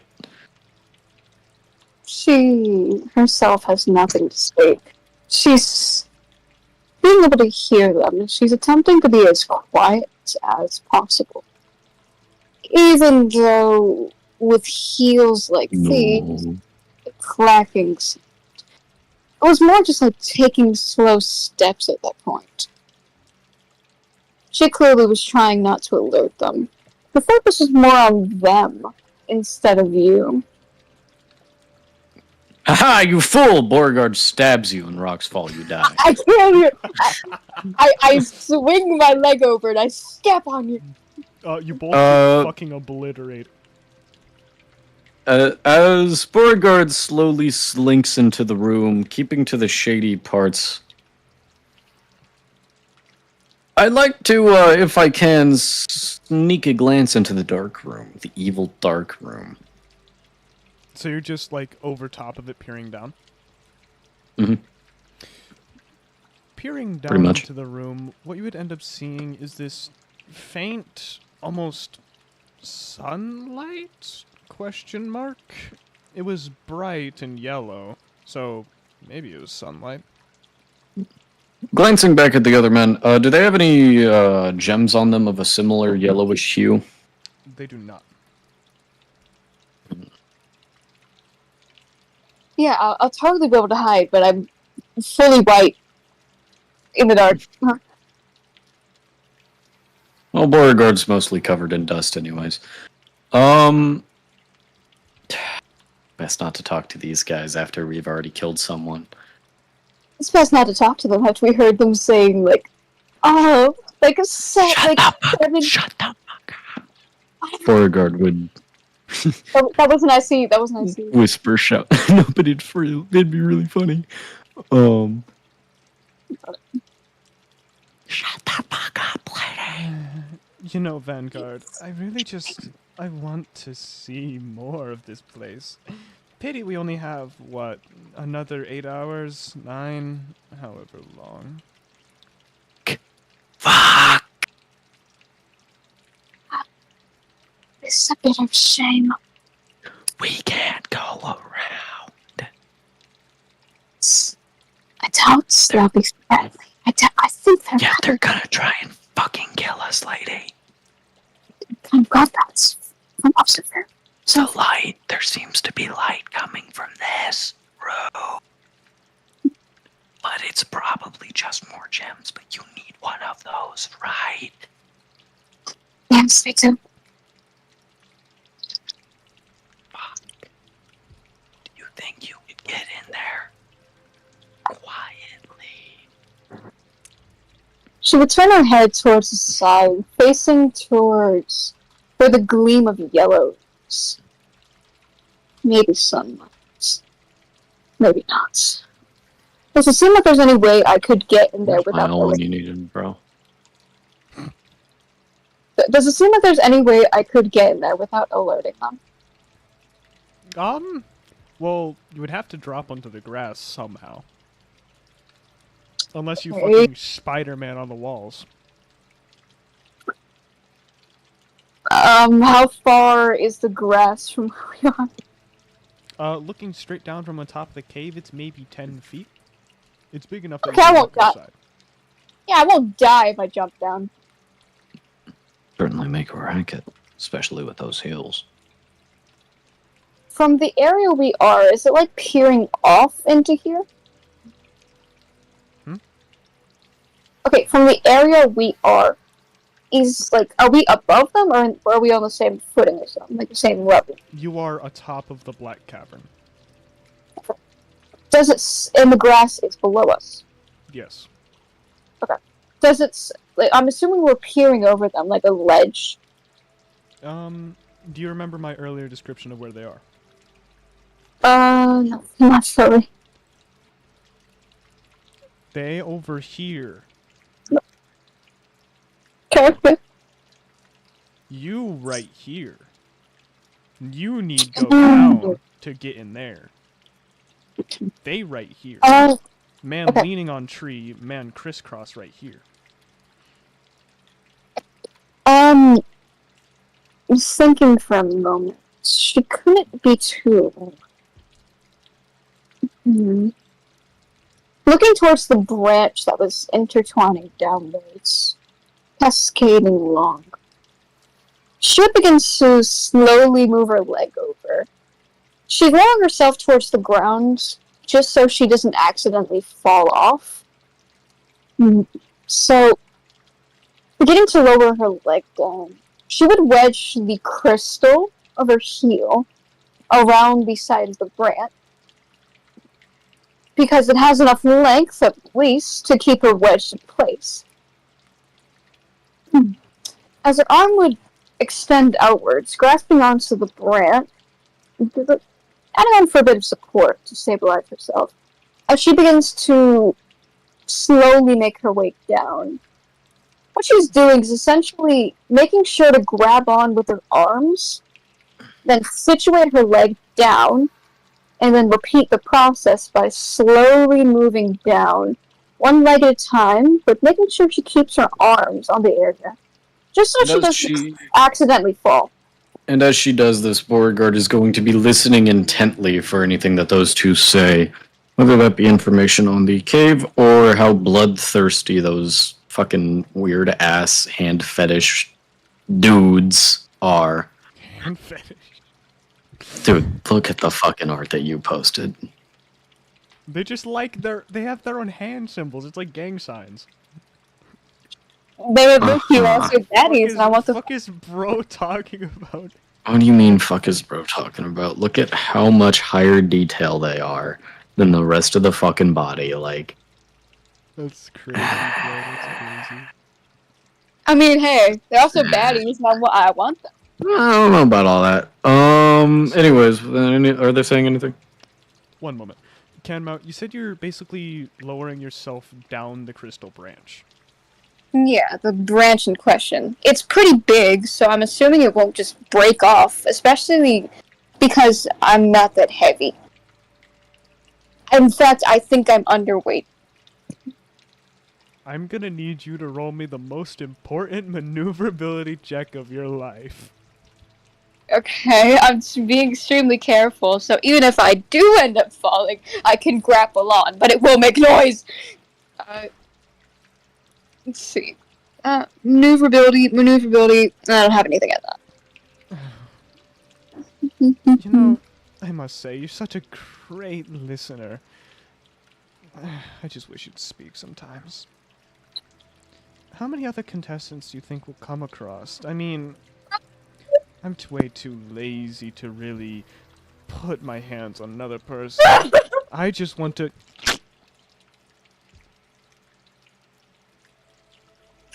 What happens? Again, Mom. Because of the uncomfortability in your feet due to the heels, you slip down the branch as crystal on crystal makes a scraping noise like nails on a chalkboard. As her heel slips down the branch, making the sound, she would hook her leg back in quickly, her arms stabilizing herself. But the damage had already been done. The noise had already been made. As her head drifts back behind her from the branch she's hanging on to, looking at the two in question across the bridge, as she's holding tightly onto this branch, just in case she needs to clamber back up and get the fuck out of here. The bishop's head would raise, making eye contact. You feel this... Actually, sorry, I need to pace myself. I need you to roll me poise. Poise. Okay. What the fuck is poise? It's under perception. To be full of Okay. poise is to be balanced in one's own body. Some would call it confidence, others ego. Okay. I have an 8. If you don't roll in dice rolls here, it's void. I know.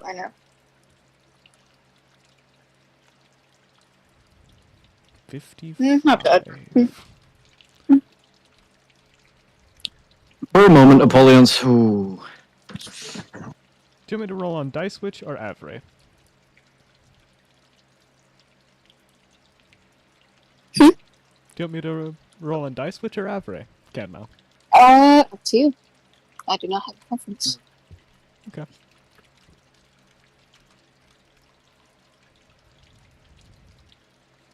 Oh, well. What's up, Drifter? What were you saying? Okay, sorry. I had to think about a lot of things very, very fucking quickly. So these guys have noticed her, yeah? Yes. Okay. And there are 2 of them. Yes. Visible weapons? None. They seem to be hand guys, right? No weapons in hand. They're stepping toward her? No. Hmm. Do they say Do you anything want me as to, they you want me to clearly describe the scene? Yeah. gets it? Canmount, as you look towards him and as he looks at you, you feel this sense of impassibility, this dread in your soul, like you're frozen in place. Like you just locked eyes with a car heading directly towards you at 100 miles an hour. Another one? Uncle! You look like just the other animal. What does he mean by other? That's Am what I- it says. Am I able to look around for him? Am I stuck looking at him? You are frozen in place out of fear. You can't advance, but you can move back. What's the revolver look like? Your revolver? Yes. It's a 6-chamber 6-shooter, but a little bit more modern than that. So kind of like a modern Smith & Wesson kind of design? A little bit. Fuck! God damn it. Okay. So Do I feel the same wave of fear? You do not.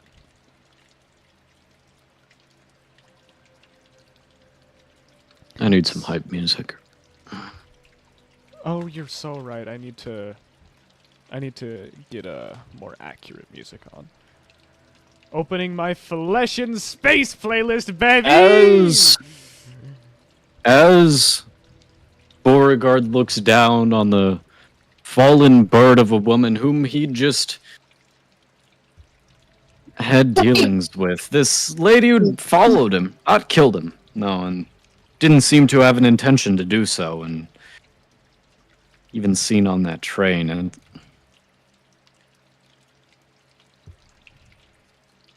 there was an unfamiliar feeling there. Huh. Tell me, Birdie, can I hear you call? And she begins to move backwards into the darkness. I'm assuming she fell down afterwards, probably losing the strength in her arms after fear.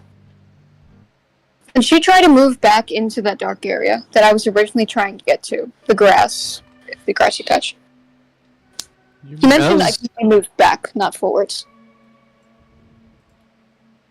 You may.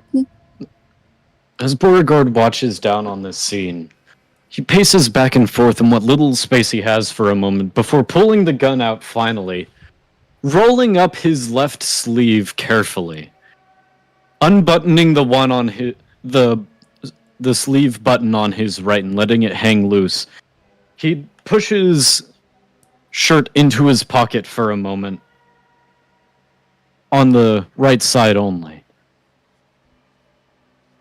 slicking his jaw slightly to the side and ruffling back his hair.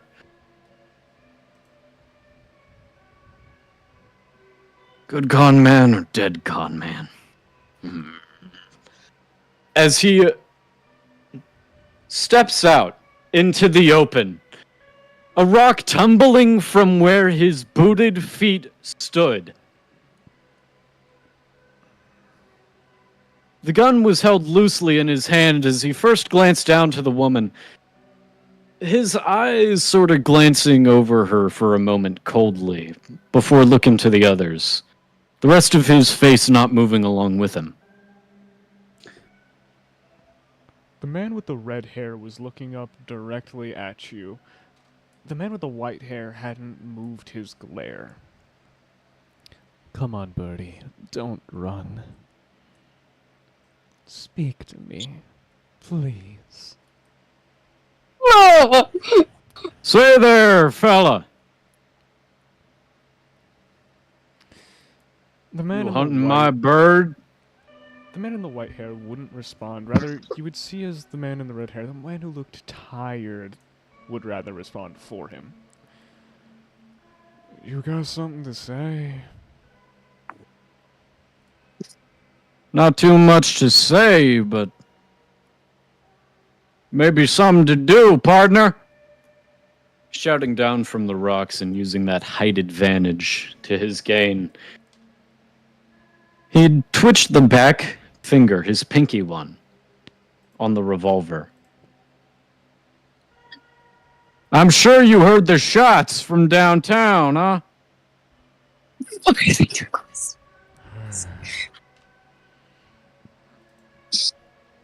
What about This bitch tried to jump me with her little Yakuza friend.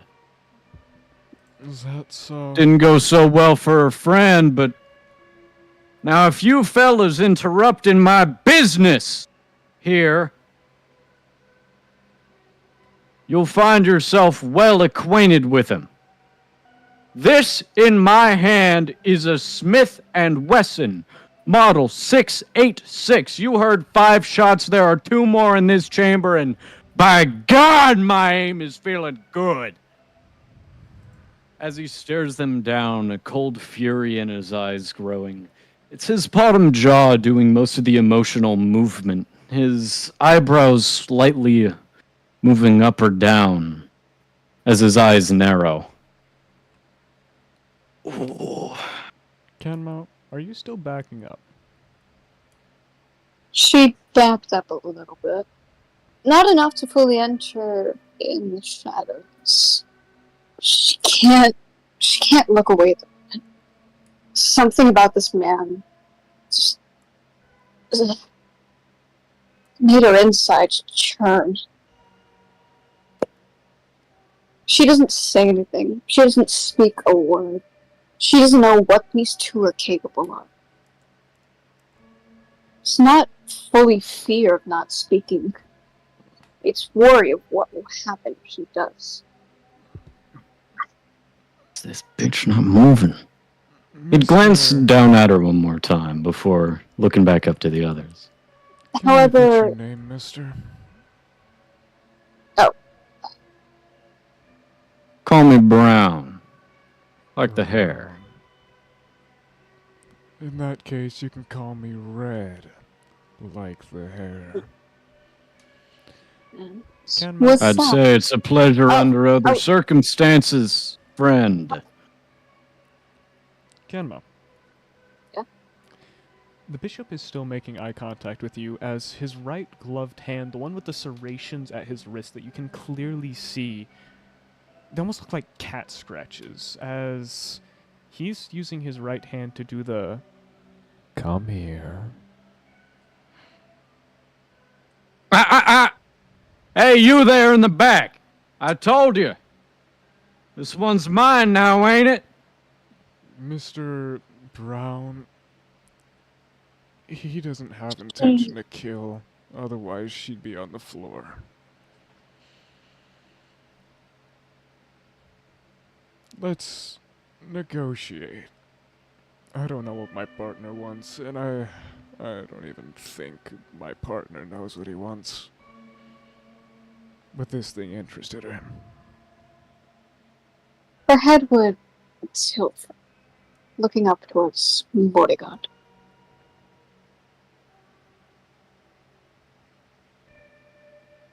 It was as if for once she didn't know where to do. What? It was as if for once she didn't know where to go. What to do. You said negotiate. I'm liking to know what you mean. We don't intend to take your lives, and we don't intend to take take a bullet from you. Again, I don't know what my partner wants, but it's not to kill you, and I'm not exactly bloodily inclined. You'd see as casually he would begin to itch at the bandages around his neck, the chain on his ear beginning to flail a little bit as he does.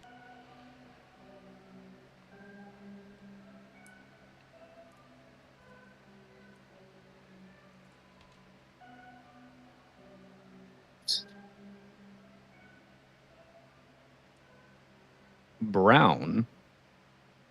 And stare at them hard down for a moment. I was trying to look. People said they wanted to negotiate, but not hearing any terms. Outside of them supposedly not wanting to kill us.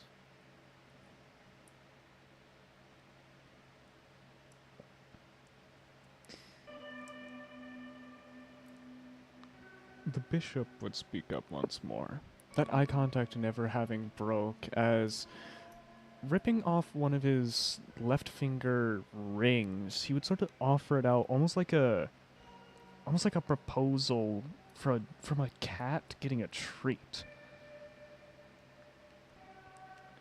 Does the bird want to be more pretty?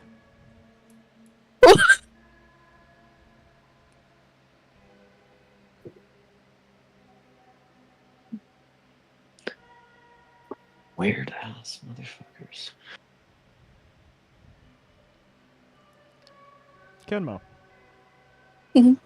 I will say your passive is in effect. Oh. I don't know if this is negative or positive.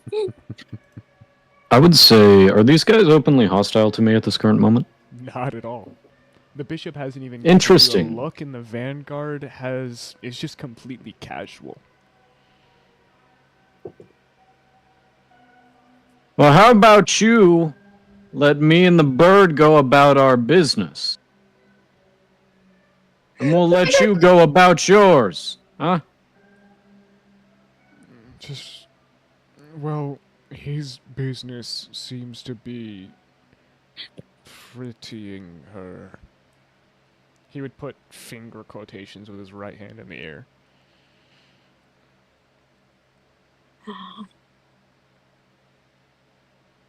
For a moment, her head tilts back towards the map, almost gesturing towards her in a coyful manner. She doesn't know if she should step back and run, to face this and step forward. They clearly weren't going to let her leave. How would they just do that? There was no way.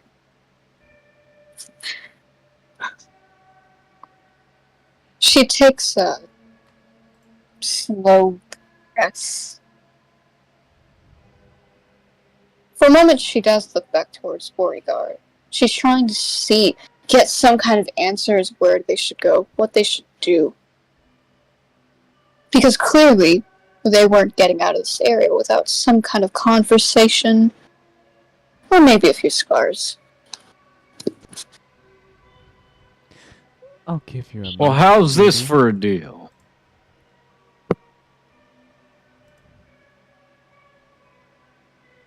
Your friend can explain what the hell he wants. We'll try and compensate.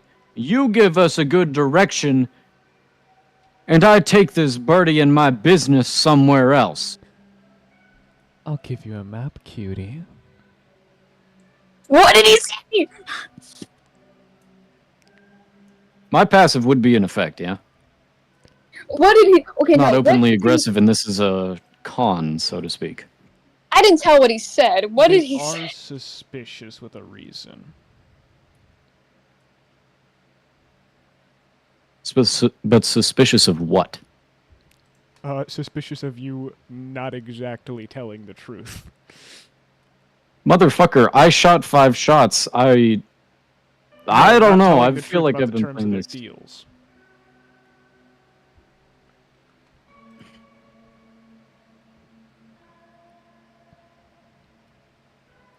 You're choosing interesting words there. Considering this is a negotiation. Well, it seems my friend here wants to offer a map as part of the deal.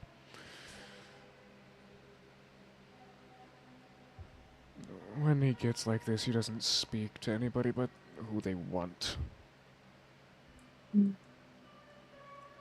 Even if this was some kind of trick, whatever. The offer of a map was enticing, at least. They just needed to puncture down these feelings, this slight bit of fear, even if they felt this way, and they needed to continue onwards. As her heel would step forwards, in a bit of a flare, her wings would stretch out slightly. The bullet hole, the hole in them for Illyr was present. Not the biggest, but Oh, that's It so was convincing for the scheme. shut up. Sorry, I didn't mean to say that. As her wings flare out for a moment, almost flexing them out, kind of like a bird would. Maybe to add more to the impression of herself, the so-called infatuation that this man had, whether negative or positive. as she begins stepping forward, even throughout the fear bubble beneath her, making slow steps, one after the other. A Kenna, slight gleam beneath her eyes as she does so. can you roll me determination with advantage? Yeah! Okay. Where's the determination? There it is. Okay. Roll number 1. Okay. And then roll number 2. I guess we're working with the 45. You would take your steps forward, albeit extremely slow. It felt like you were moving inside of it felt like you were moving inside of the ocean. You felt as your body began to almost convulse in certain places as you took steps. It was painful to continue. Drifter, you watch this. I mean, shit, if they're completely doubtful of me, this scheme isn't working. I will have to play it out then. I can carry on your turn. Yep. No, you gotta play it out. I've done everything I can here. I could try and roll it, but What are the terms of your deal that you get out of this, Brown? Is the map What are you enough going for you? map of the bird. The map Yes. for You know what? temporary access to the bird. What do you mean by temporary access? Whatever exactly the hell do he you wants want? to do.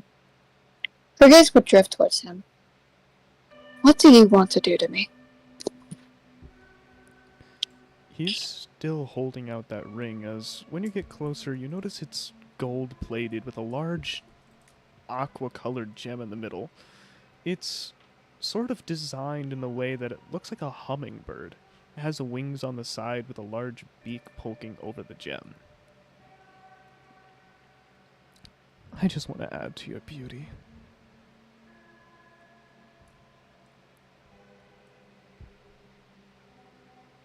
Whatever those two do between each other is their business.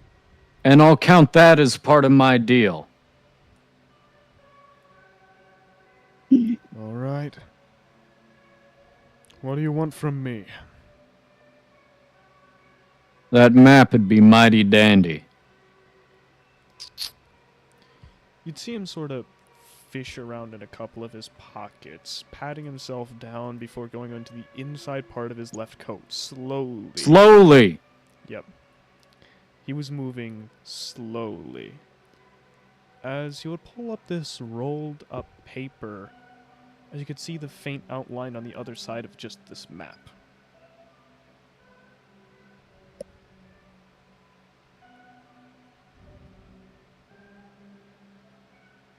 Y'all conduct your business.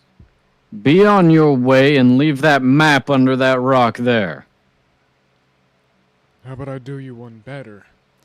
As stepping forward, the red man would stuff the map into the angel's hair. Said you're gonna kill her anyway. You could take it off her. Oh. Yeah. Does sound better.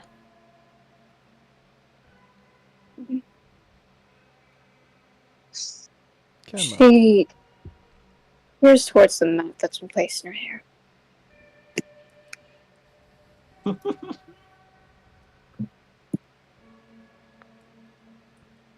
do you want to be pretty? Has the man with the has the man who's offered out the ring, has he stepped up yet? Or is he just waiting for me to get closer? Still. He is waiting for you to get closer, standing by the edge of the bridge. He hasn't moved a muscle, almost in this, dormant predatory sense. If you weren't looking directly at him, you would have no idea he was there.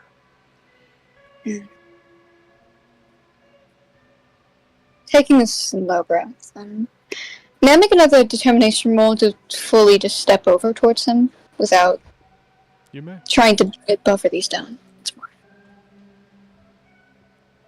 Do. Okay, these rolls actually suck. With advantage. Oh, goddammit.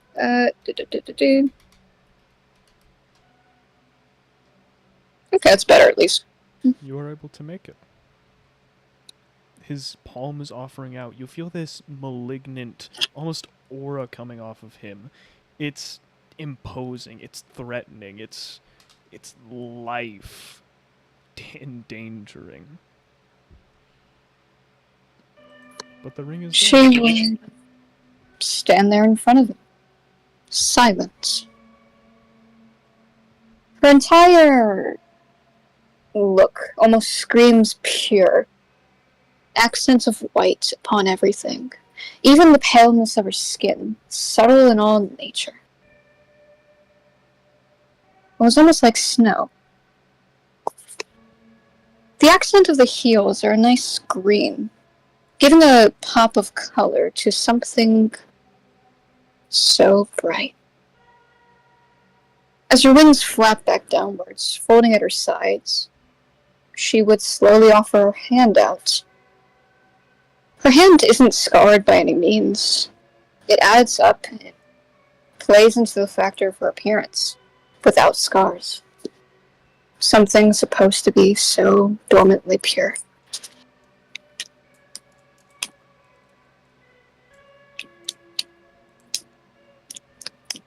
Would you take the ring from him? She would take the ring.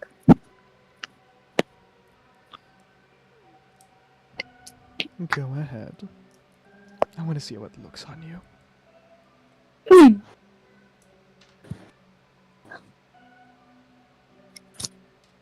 She doesn't hesitate. Not even a breath. Not even a word. She would move her hand up as she would begin to slide the ring on. Upon her ring finger. On which hand? Right hand. Alright. As you would put it on, you would feel all of the built-up malignance disappear instantly. No more menacing aura, no more feeling like you were approaching imminent death. Rather, you just felt the cold metal on your finger. And the man in front of you reached lightly forward, brushing hair across from your face. Stunning.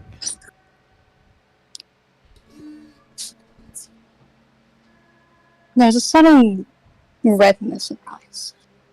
They don't hold much pigmentation to them. And the slight color of veins beneath them add redness. Although, it could be more mistook for pink at that point. Giving a slow tilt of her head towards the side, so a bit of her hair is brushed out the way. She would offer a simple, small smile.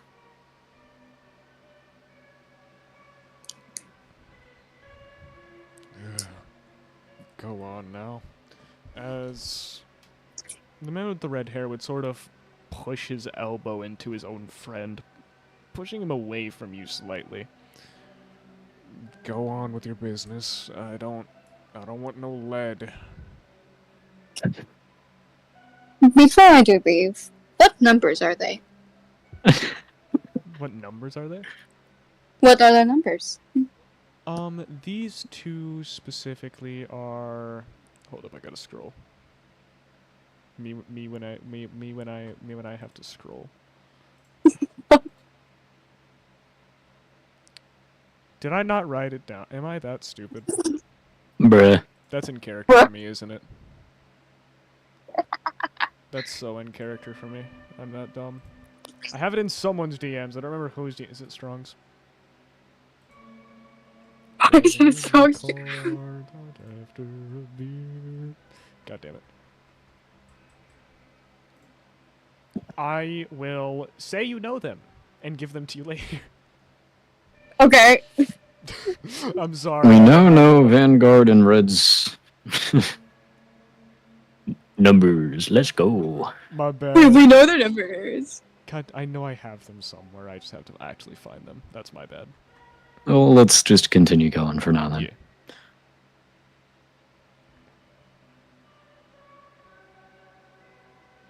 Ah, okay, yeah. Sorry. Red's number is 96. 'Kay. The white hair is 97. Okay. The white hair?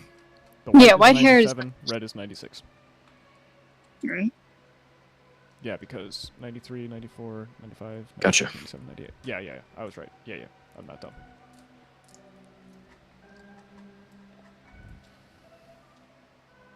Okay.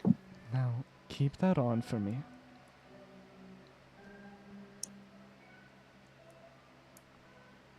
Would you do that for me?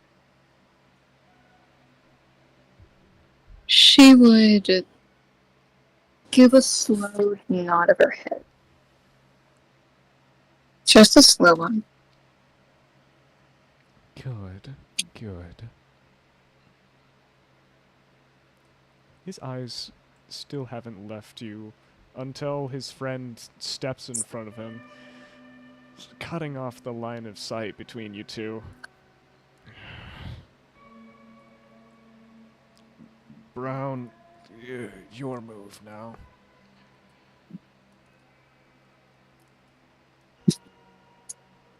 Are they walking away? Because that was the deal. Yeah. He's- Surfing. Go ahead. Surfing. Despite the pureness, there was a slight coldness to her eyes, as most things were in this world. You can't have one without the other. As she begins to step back on her heel and step away, the slight gleam of the ring fading into the distance as she does so, heading back across.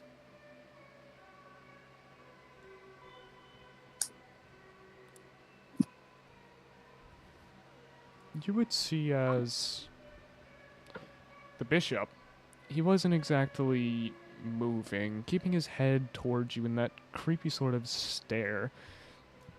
As the man with the red hair began to, again, drive his elbow into his friend, trying to push him off and away. Come on, man.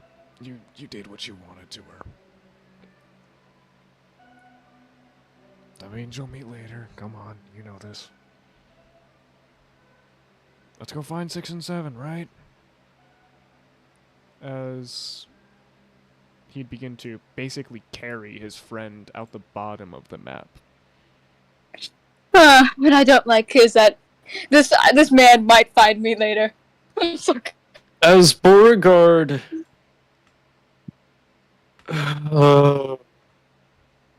as the gun slowly lowers from whence it had been held like a cowboy's, loosely but upward, as if to immediately flick up, like an old cowboy film, immediately loosens down, his grip going away from it as well as he slid his hand off of his belt.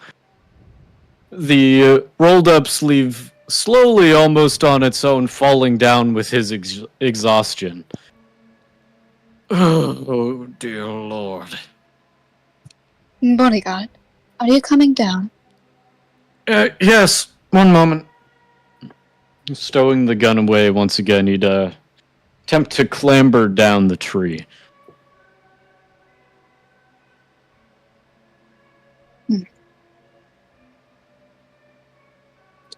And the map? She would reach her hand up into her hair, she would remove the map from it. Beginning to slowly unfold it, she holds it open to see what exactly is on this map. She does step over to Bodyguard, so he can also see it as well. Unfurling, you see this massive red expanse like this forest leads on for ages, as you clearly see the marked cave that you're next to. It seems like they were waiting to go inside. The marked cave has this sort of written over, almost crayon on it, as it has in its orange letters exit.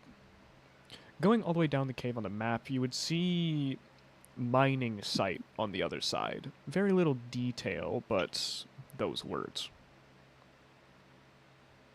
And I don't suppose that ring they gave you counts as a creature. I doubt it. I don't believe it is a creature of any kind. I believe it is just a ring. That man, however, my appearance can tend to have a certain effect on people, from what I've learned. What concerns me is that I might see him later. Well, you need to find yourself a gem, should that ever even happen. Yes. I do need one to pass. Anyway, it's one of those. Well, Creature gems. yes. I assume then. Let's make our way towards the exit, and we'll see if we find any along the way. Couldn't agree more. Admittedly, my weapon from earlier broke, so I don't currently have anything that I'm working with. All I have is an empty revolver. And that seems to do me just fine. At least for them. What's incurred you to do that accent, Valeria? First thing that came to my mind. I was trying to think of a revolver that had 7 barrels in it, made up some fancy name, and the rest just came along with it. Or 7, whatever these things are, that the holes.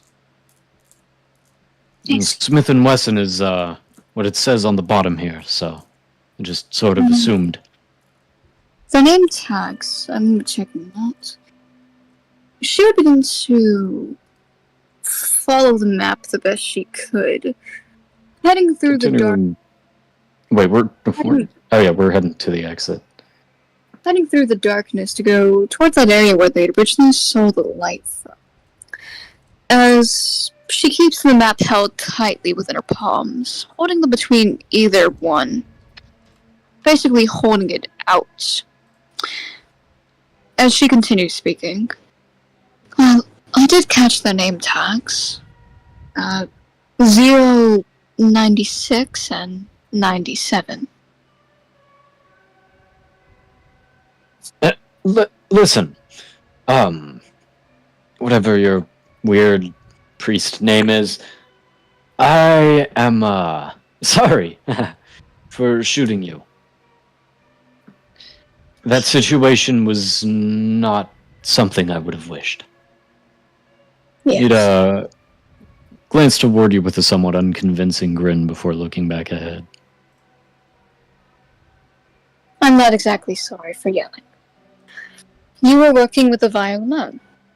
I simply did my job, what is destined of me, and I helped out. Took care of him the best I could. I am appreciative of your intervening there. I may have gotten myself in a little bit above my head. Yes. It was likely he was going to betray you. From what I was hearing. Yes, but I figured that, well, given the amount of people in the path, make friends with the worst of them and stab them in the back before they stab you. I just didn't expect for him to do all that. Those types, they always lose their footing way too quickly. Indeed they do, but I have no interest in dancing, so let's continue along the exit path, shall we? Yes? Sure. Yes.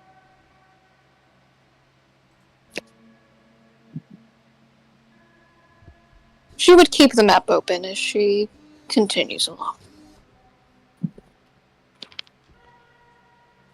Heading down towards this area, it would enter into this large, dark, black abyss of a cave. It was eerily quiet. In the distance, you heard the flowing water of, well, the waterfall behind you. But similarly, you heard water in front of you, almost like sloshing or swishing, like almost like a kiddie pool being played in.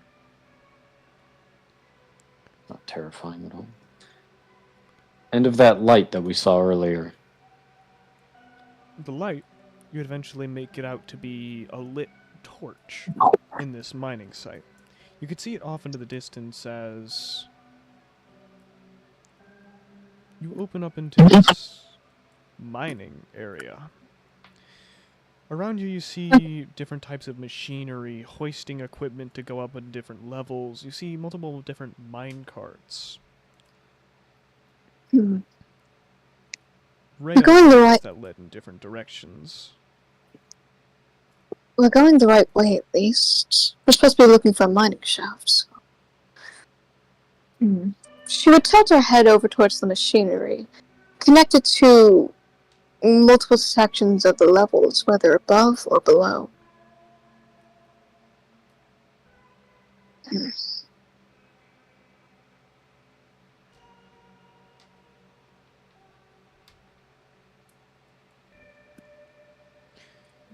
Again, you would hear water splash as a puddle was on the near side next to one of the railways, seeming to be this collection of, well, water from a stalagmite that had been dripping. It started to form a little lake inside the area as you saw these aqueous crystals, the same ones that was inside of your ring, as inside of it you saw gemstone creatures. Stuff like a turtle, stuff like an axolotl. It was a small little ecosystem. Well, seems like I can get my gem here then. She drifted her head along towards the varying selections. Beginning to step over, she tilts her head across the options she had. What were the options of creatures that you could name off? Well, I'll send a bunch of references with this, but let me grab all of them first. Alright.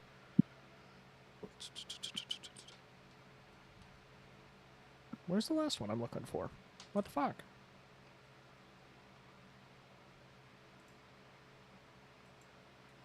Oh, that's where. I'm an idiot. Smiley face. The four main one near you seemed to be this fusion between an axolotl and a turtle, where it had this massive gemstone shell on its back, being four-legged and sort of swift in the water. Another one seemed to be like a snail that moved inside of this water very slowly, eating off of the ground like the gem residue and dust that fall from the other creatures. Another one seemed to be this four-legged, semi-aquatic salamander that looked up to you with writing all over it. Seemed to be this faint blue runic language. And the last one was quite literally a cuttlefish, as you see it come out of the water and start to crawl its way towards you.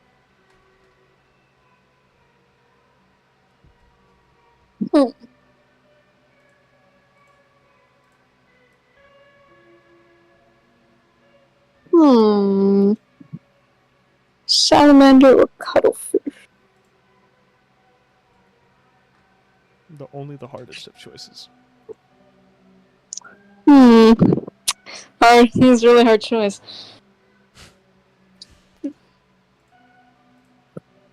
Oh, the cuttlefish is making his way toward me already. So, she would reach her hand over. I'm assuming the salamander is one of the creatures, so she would reach her hand out towards the salamander. All they needed to do was bring a creature, alive or dead, friendly or hostile. Reaching out towards the salamander, you would see it would open its mouth, just no teeth biting onto your hand. Ow. There wouldn't be pain, but it's just latched on. She would lift her hand up. Lifting your hand up, it would go with your hand, sort of doing like the cat stretch as it stretches out midair. Its legs sort of just hanging as its mouth is on your hand, looking at you with those bright blue eyes. Little baby. How is the cuttlefish alive? What do you mean, how is it alive? Can they breathe out of water? I mean, it's I'm assuming these. these. Can I grab one of the guys? They're kind of cute. Yeah, shoot Yes, us. you can, you can. Shoot us. Wait, which one's taken again? Okay, so The there's. salamander is on Oh, I canvas, want yeah. the snail. I want Yeah, the she would snail. begin She's so to curl cute. up. She would begin to curl up the map, placing it into her outfit as she hooks in some fabric. She also reaches over and grabs up the cuttlefish, taking it in her other hand as she lifts up the two of them, moving her palm over so the salamander's body could actually rest on her palm, even as it was biting her. Yo, it's a little moth-looking thing. I want that Moth-looking one. thing, the very top Beauregard is points the- at it like the emoji. I want that little one. That one is the snail. I want the snail. All right, you just grab the snail as it hides back in its shell. You have grabbed a shell of snail. Okay, which one Beauregard is kind of looks at it from every angle for a moment, before nodding satisfied and stowing it away in his pocket. Pocket snail. Kind of want to steal all of them. You're all really cute. I mean, hey, maybe we'll get like a bonus. Maybe we'll get a buddy. They're all so cute. Is the salamander still biting my fucking finger? It's latched on. It's not coming off. And what did the cuttlefish do? She picked it up in her other arm. Or hand. It's just kind of grabbing onto your hand. It feels like algae almost, as it's just like, you know how worms wriggle in your hand? It's doing that. Yeah.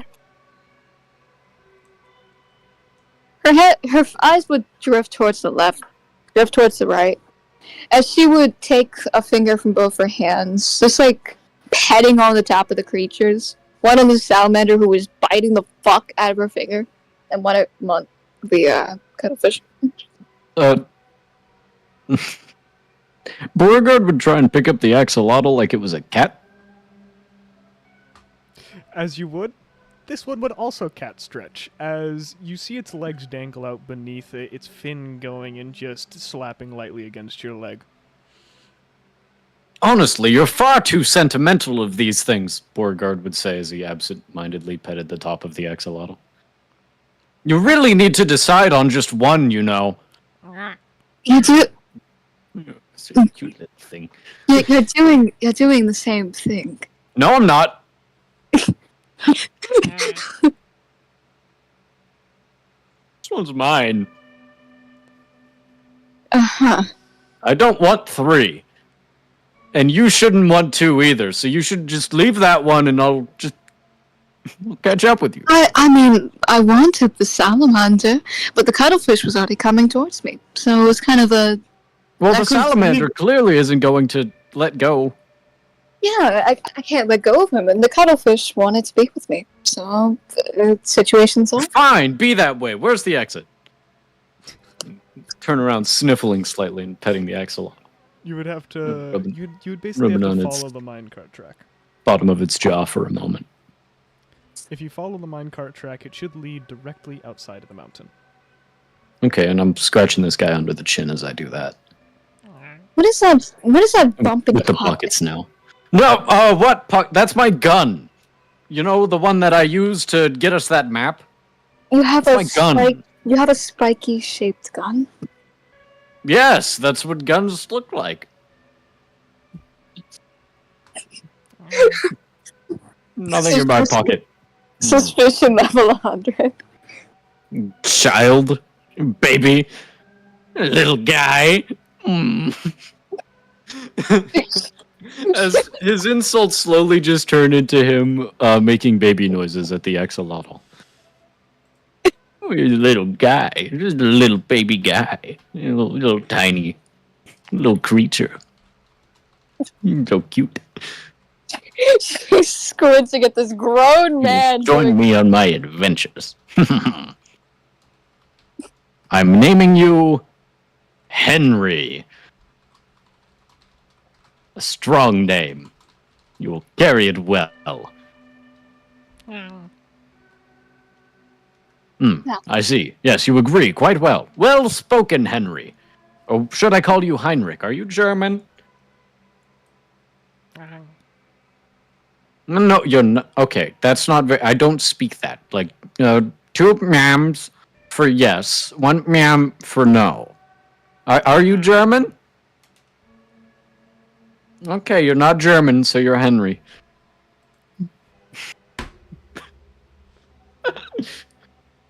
Alright, let's just get to the accents. Anyways, I need to check on my gun, he would say as he wiggled his finger down into his pocket.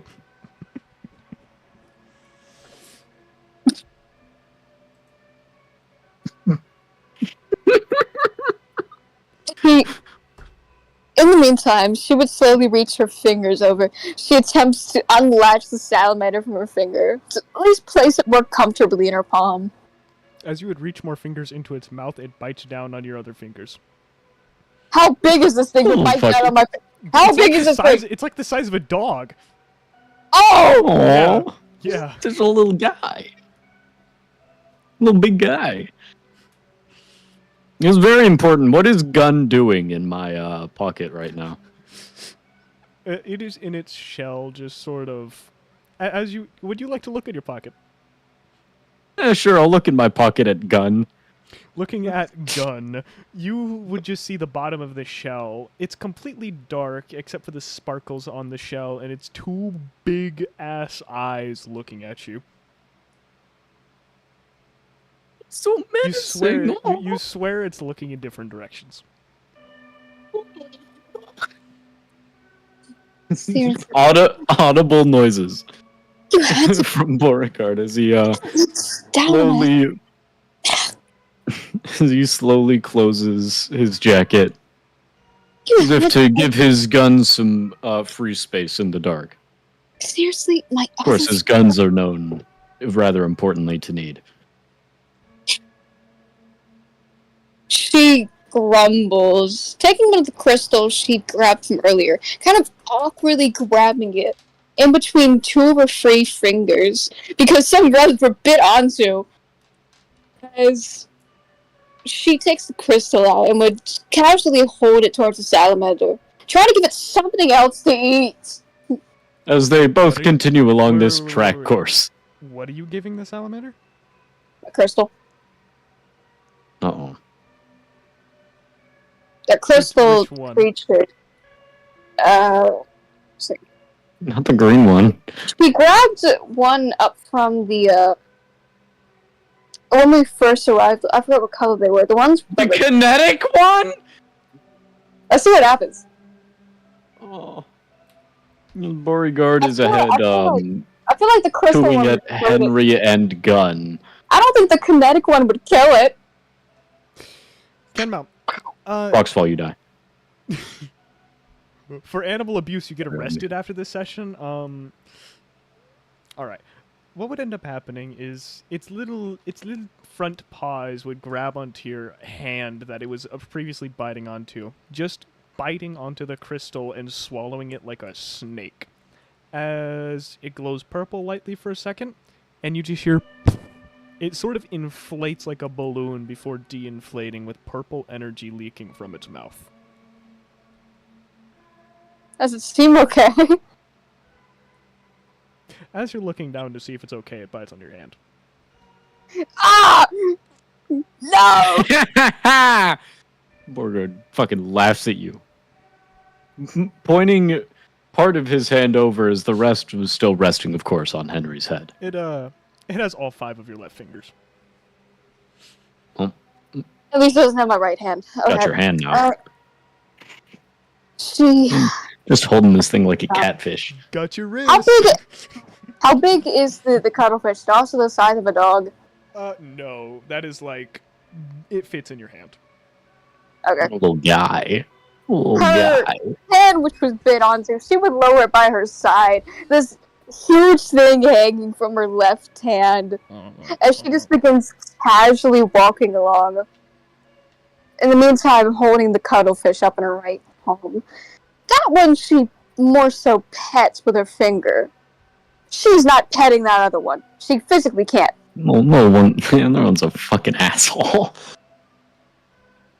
You just feel Little as in dickhead. between your fingers, Ugh!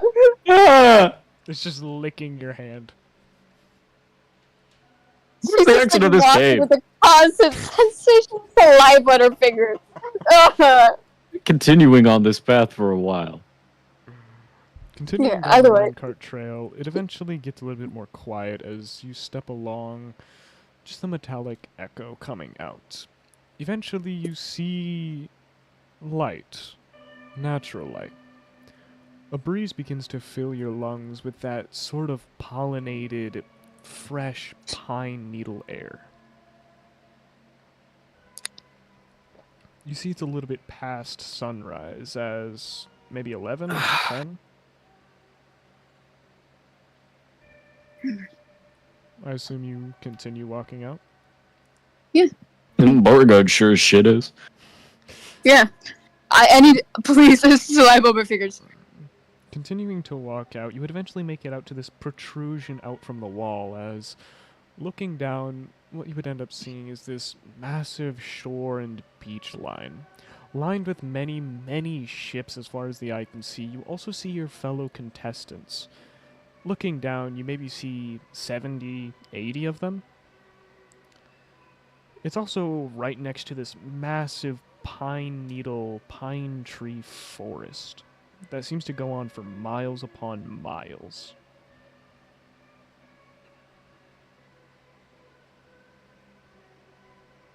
And is there an officiator nearby? I have a crystal. Creature. The man who initiated your exam, you would see as he would differentiate himself from the crowd, beginning to walk up part of the hill to your entrance, as the man in the purple coat would approach you. I have a green crystal that has a heartbeat. That counts, right? The creature obviously in his hands. I need all that you brought. But Henry. No. Beauregard would give the saddest look ever. Down to this little thing. I've already come this far. As he would slip out of his back pocket the pulsating green gem, handing it over to him, and then with a little kiss on the forehead, Henry as well. Drifter, roll me Does he not give you a authenticity. spell? Roll me authenticity, Drifter. Let's fucking go! That's a +9! Yay! It's a +9 with advantage. Yeah, bitch! Let's go! D100 +9, baby! Okay, 52 and /roll. D100 +9.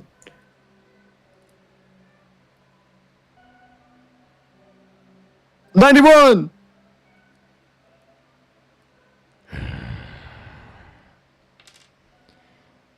As he would take the green gem, pocketing it, he would also hesitantly take his palms around Henry.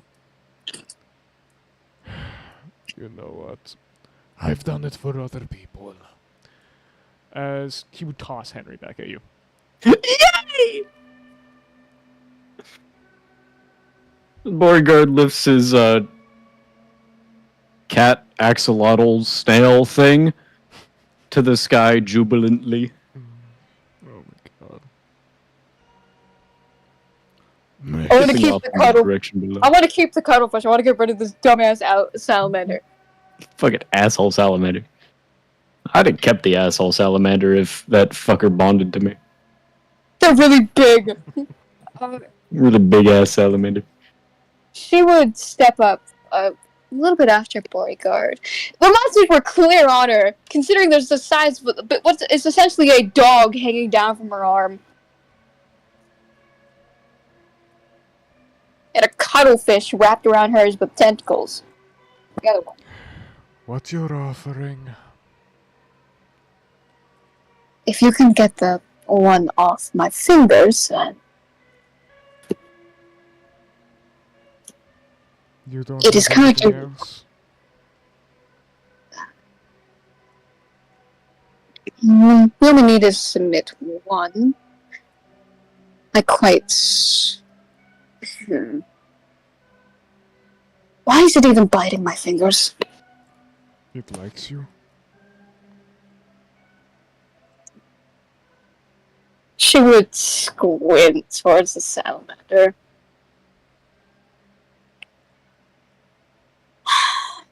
You can take the cuttlefish then. He would reach out, taking the cuttlefish as this is both of your turnings. Yes. Do you want the gems we might have collected, or are those just none of your concern?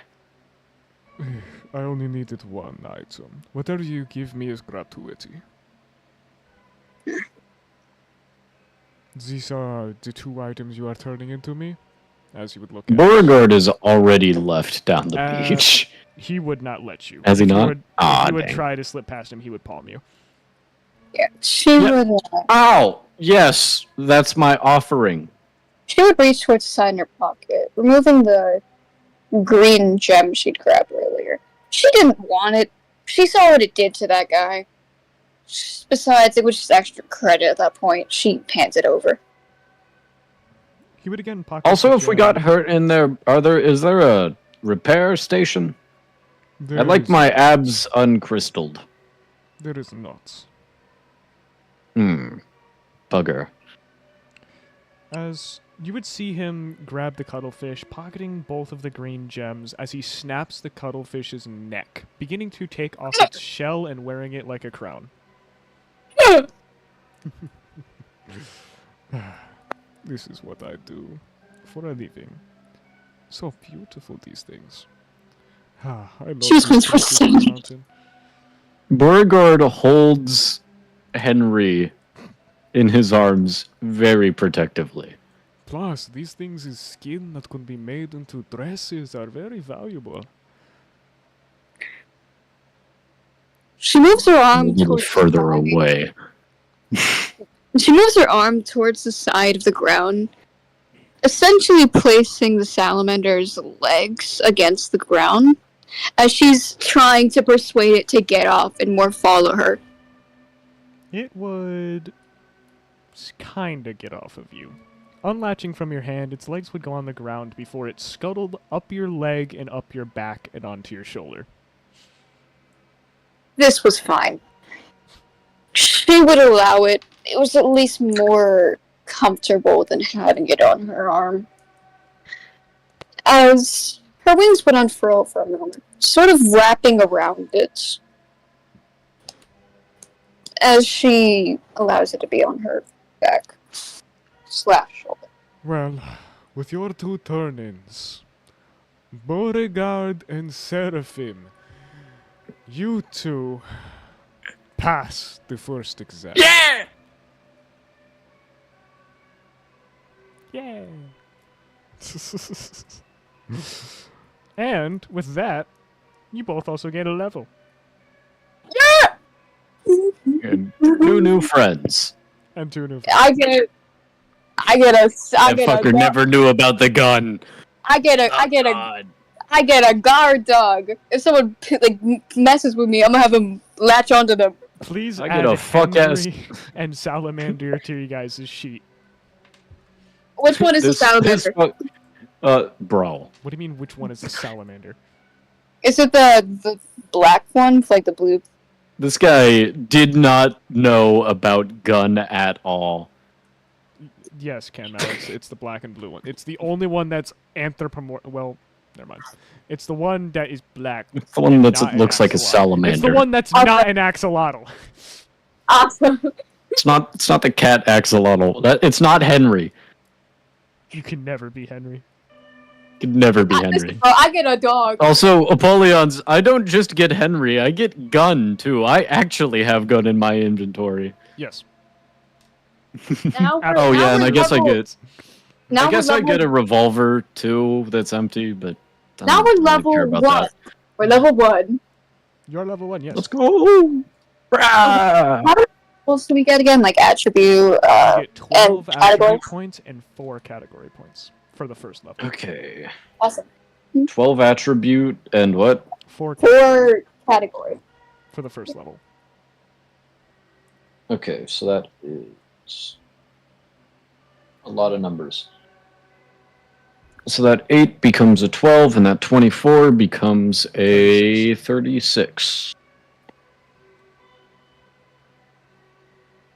And do I just put those in miscellaneous items?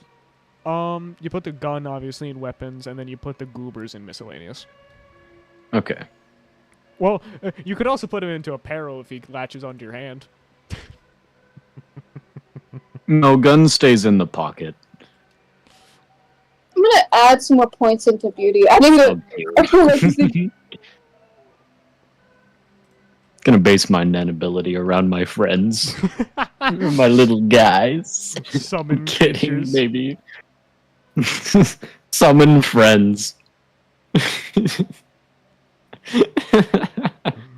6 more points for the these ones. So, what'd you guys think? Pretty peak actually. Pretty I may be biased. Very yes. Maybe I may be a little Here's where biased, we but end look into those session. eyes. Love you guys. Thanks for Look into those watching. How eyes. many of you So are there? cute. 1. Go fucking go home, you losers. Go like. Actually.